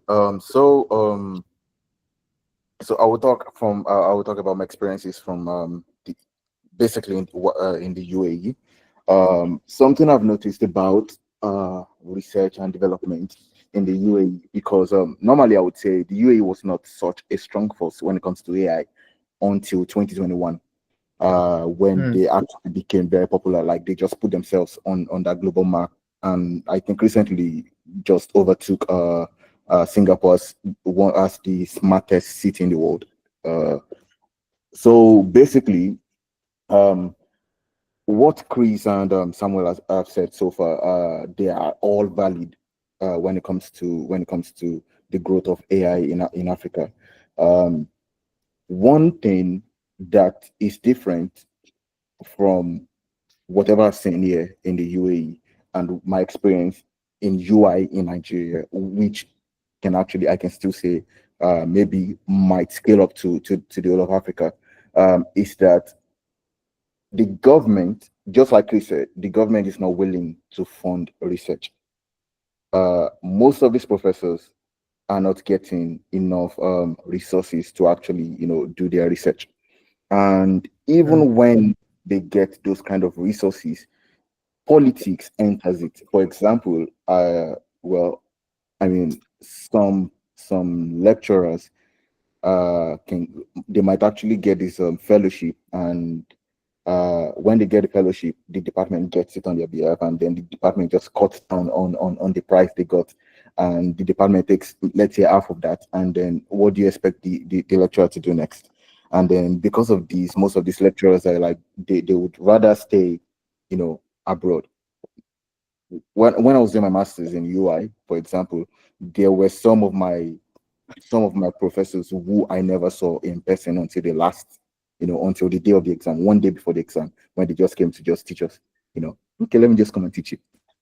So when these kind of things are happening, when these kind of things are happening, it is normal for AI development to actually for Africa to be the last to experience development of any kind.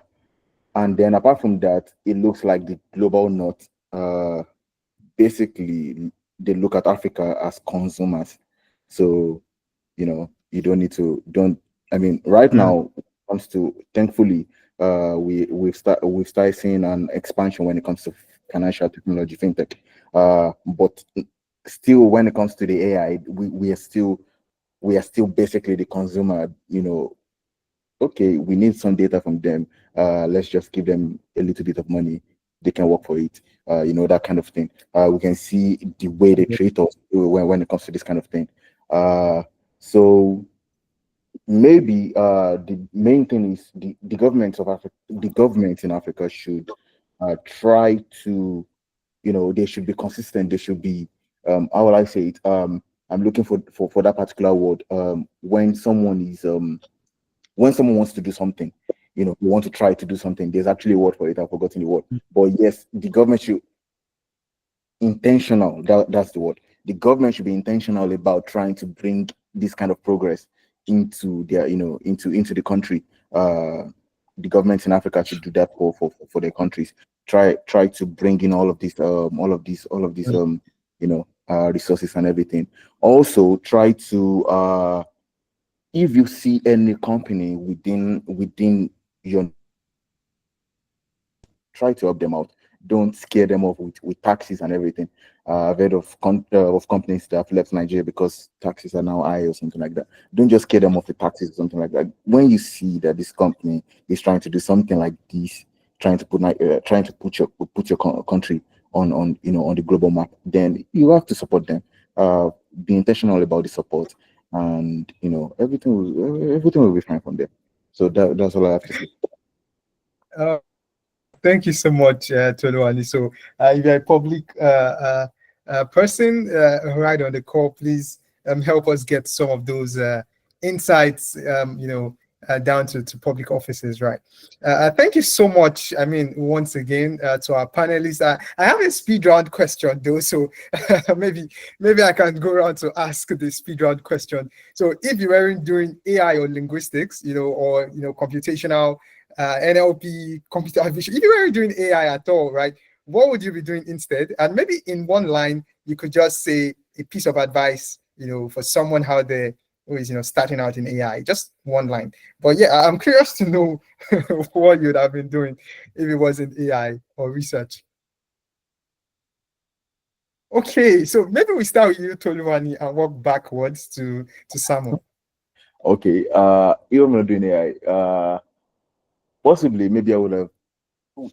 Okay, basically, AI farming. Well, I don't know. I was about to get a job at what was the name of this university? Atiba University in Oyo. Is it Atiba? Yeah, I think it's Atiba University. I was about to get a job there. I was already during the interview phase, so they already considered giving me the offer. So the offer came at the same time. MBZDI gave me the offer, and I looked at the two of them. I was like, well, no, we move. So if I was not doing AI, possibly I would have actually just settled down being, let's say, a lecturer, or maybe do some photography on the side. But yeah, things are going to be fun. And yeah, an advice for people who want to start AI. So quickly, if you feel so strongly about a particular domain in AI that you're interested in, look for mentors. That's the main thing. I was lucky to actually get into this without a mentor.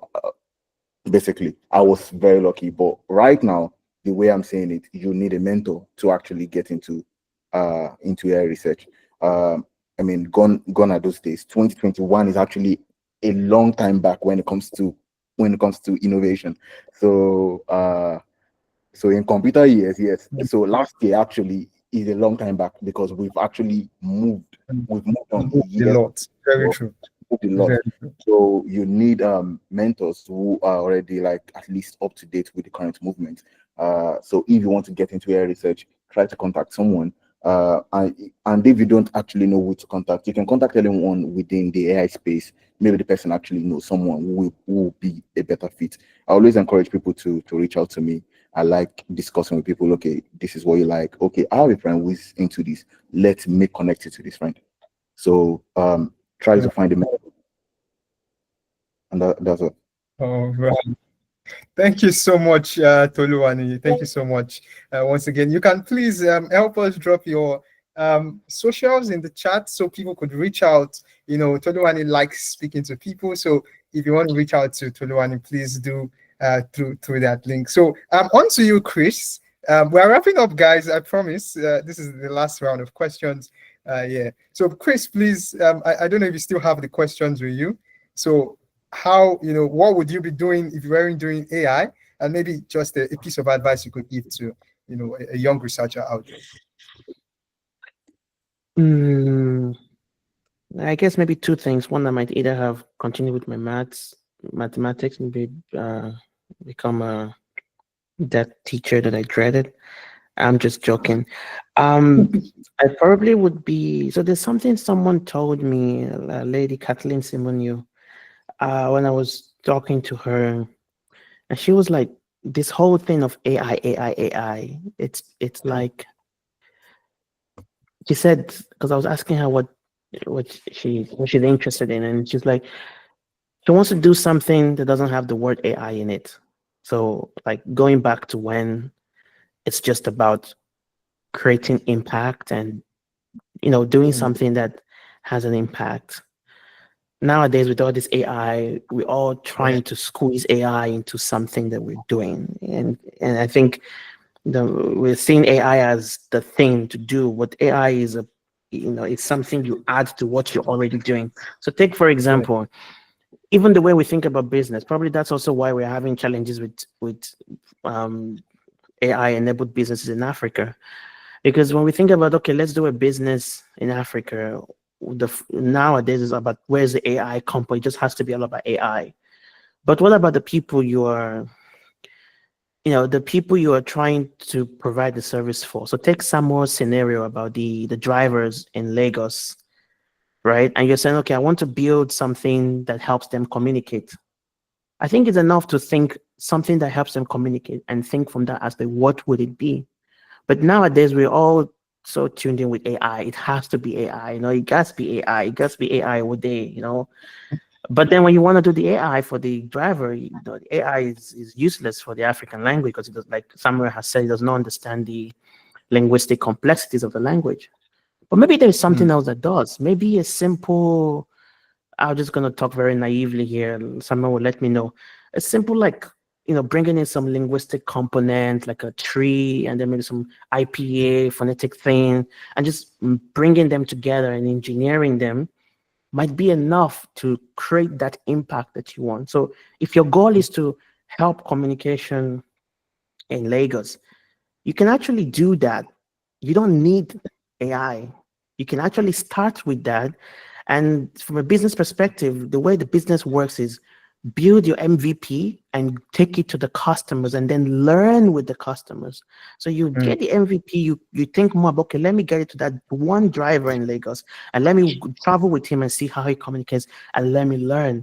And from there, you could learn things about what they really want. But I think us in the AI industry, we have this fascination with AI. So there has to be AI there, And I think that's where a lot of things are getting to. I mean, there are reasons for that. And it's not without reason. I mean, the AI thing is actually getting very, very popular. It's getting very powerful. So, but what I'm trying to say is, I think if there was no AI, a lot of us who are focused on just creating impact, doing something that matters, we would still find a way to do that. And I think some of the things I try to remind myself, because as a researcher, it's always about something with AI. Like, okay, how do we do this and do that? But as an impact-driven person, I always try to remind myself that, okay, the first solution doesn't have to be AI. Start with something simple. In fact, something simple is better, because then you can analyze it, you can probe it, it's interpretable. So start with something simple, get your clients, get them to use it, see what they're saying about it, and then see how to improve from there. So if I was not doing AI, I think I would probably be working in a startup or doing some entrepreneurial thing, maybe a non-profit, something entrepreneurial, trying to create impact. Then the second question was my advice to people out there. Yeah. So I think it's a repeat of what I said in the beginning. If there's something that matters to you, I see a lot of young people are here, a lot of people with ideas. You all see me saying young people, I said me, I know be young person. I'm not 50 years old, I beg. I'm saying young people. So I see a lot of us, we all have ideas. Yeah, we have ideas, and sometimes we have limitations. Oh, I'm in Nigeria, I won't be able to do anything. Oh, I have exams. Oh, I have this. Oh, I have that. Oh, I don't have money. I don't have this. I don't have mentor. It's okay, but always ask yourself, what is the one tiny thing you can? Thanks, Arimo. What's the one tiny thing that you can do towards towards something that matters to you? It could be taking Aremu's advice and finding a mentor, maybe reaching out to Aremu, reaching out to me and saying, hey, I want to tell you about this thing I'm interested in. Let's meet. It could be thinking more about so there's always one tiny thing you can do, and it's time to start making out time to do those things that matter to you. You don't know where those things will take you. So me, when I started, I just really wanted to do a lot of projects in Africa NLP, and I was volunteering, I was annotating, but I didn't know that working with some people would help me with connections that would let me know about some opportunities that would then help me get more opportunities. So it works a lot like that in the global north. It's all about networking and getting yourself into spaces and working with people that then help you connect you to other opportunities. So yeah, do what matters to you and do the little you can. Yeah, and then the power of networking and connecting with people. Yeah, that's where I'll stop for now. Speaking on that, someone just asked for your LinkedIn. Sorry, I see. Sorry, I make a mistake when I said networking. Power of community. So it's the one thing that changed my life was community. So if I never met a community like Masakane, I don't probably still be in Russia. I'll probably be that high school teacher. So it's the power of community and networking with being part of communities and reaching out to people, and yes, so that is important. That also ties in with the mentor thing that Aremu said, where you need a mentor. So if you're reaching out to people or to communities, then you're able to learn from them. Yeah.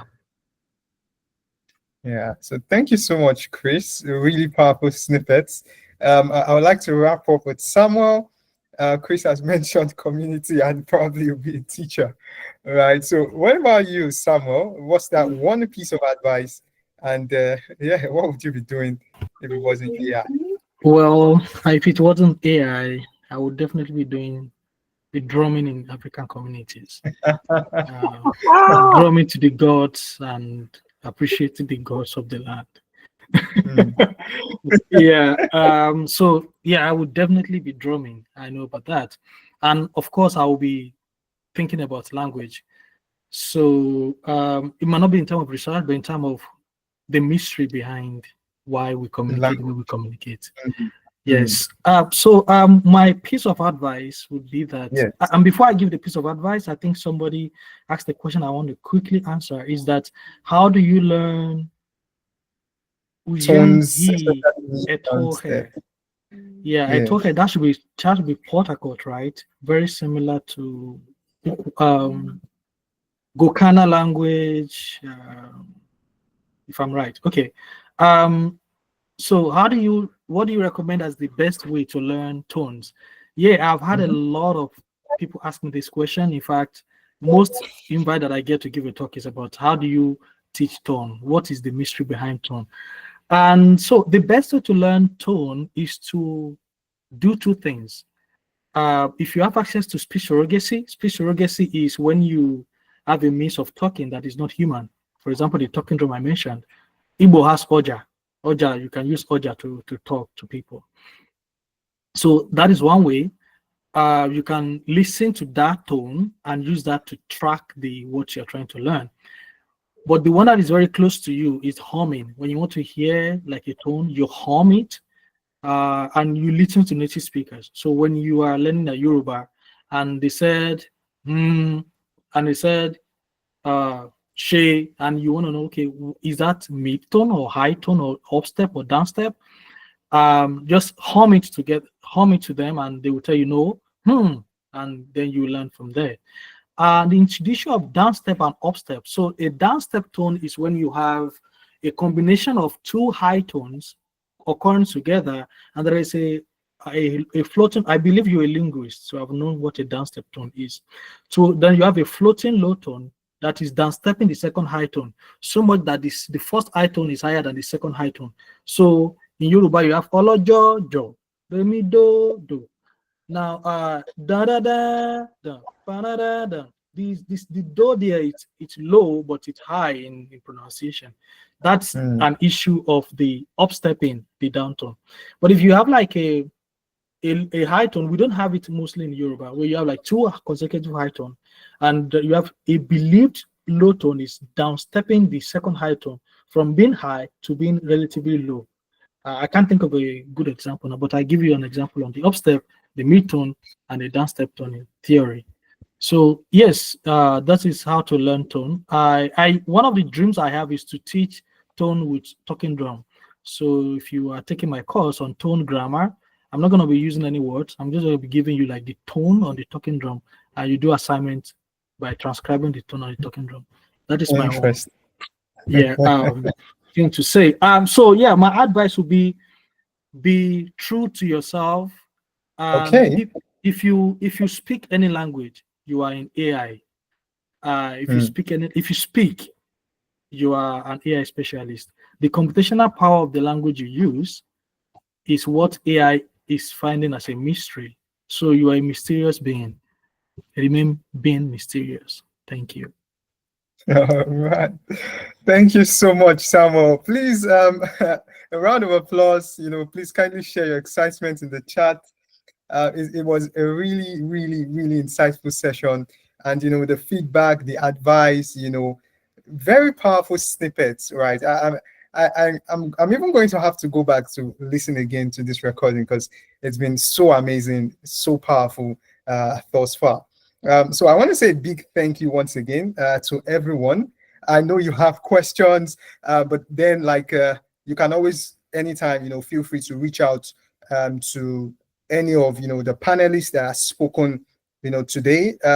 So Samuel, thank you so much. Toluwani, thank you so much. Chris, thank you so much once again for gracing us with your presence and sharing us your insights on this entire journey.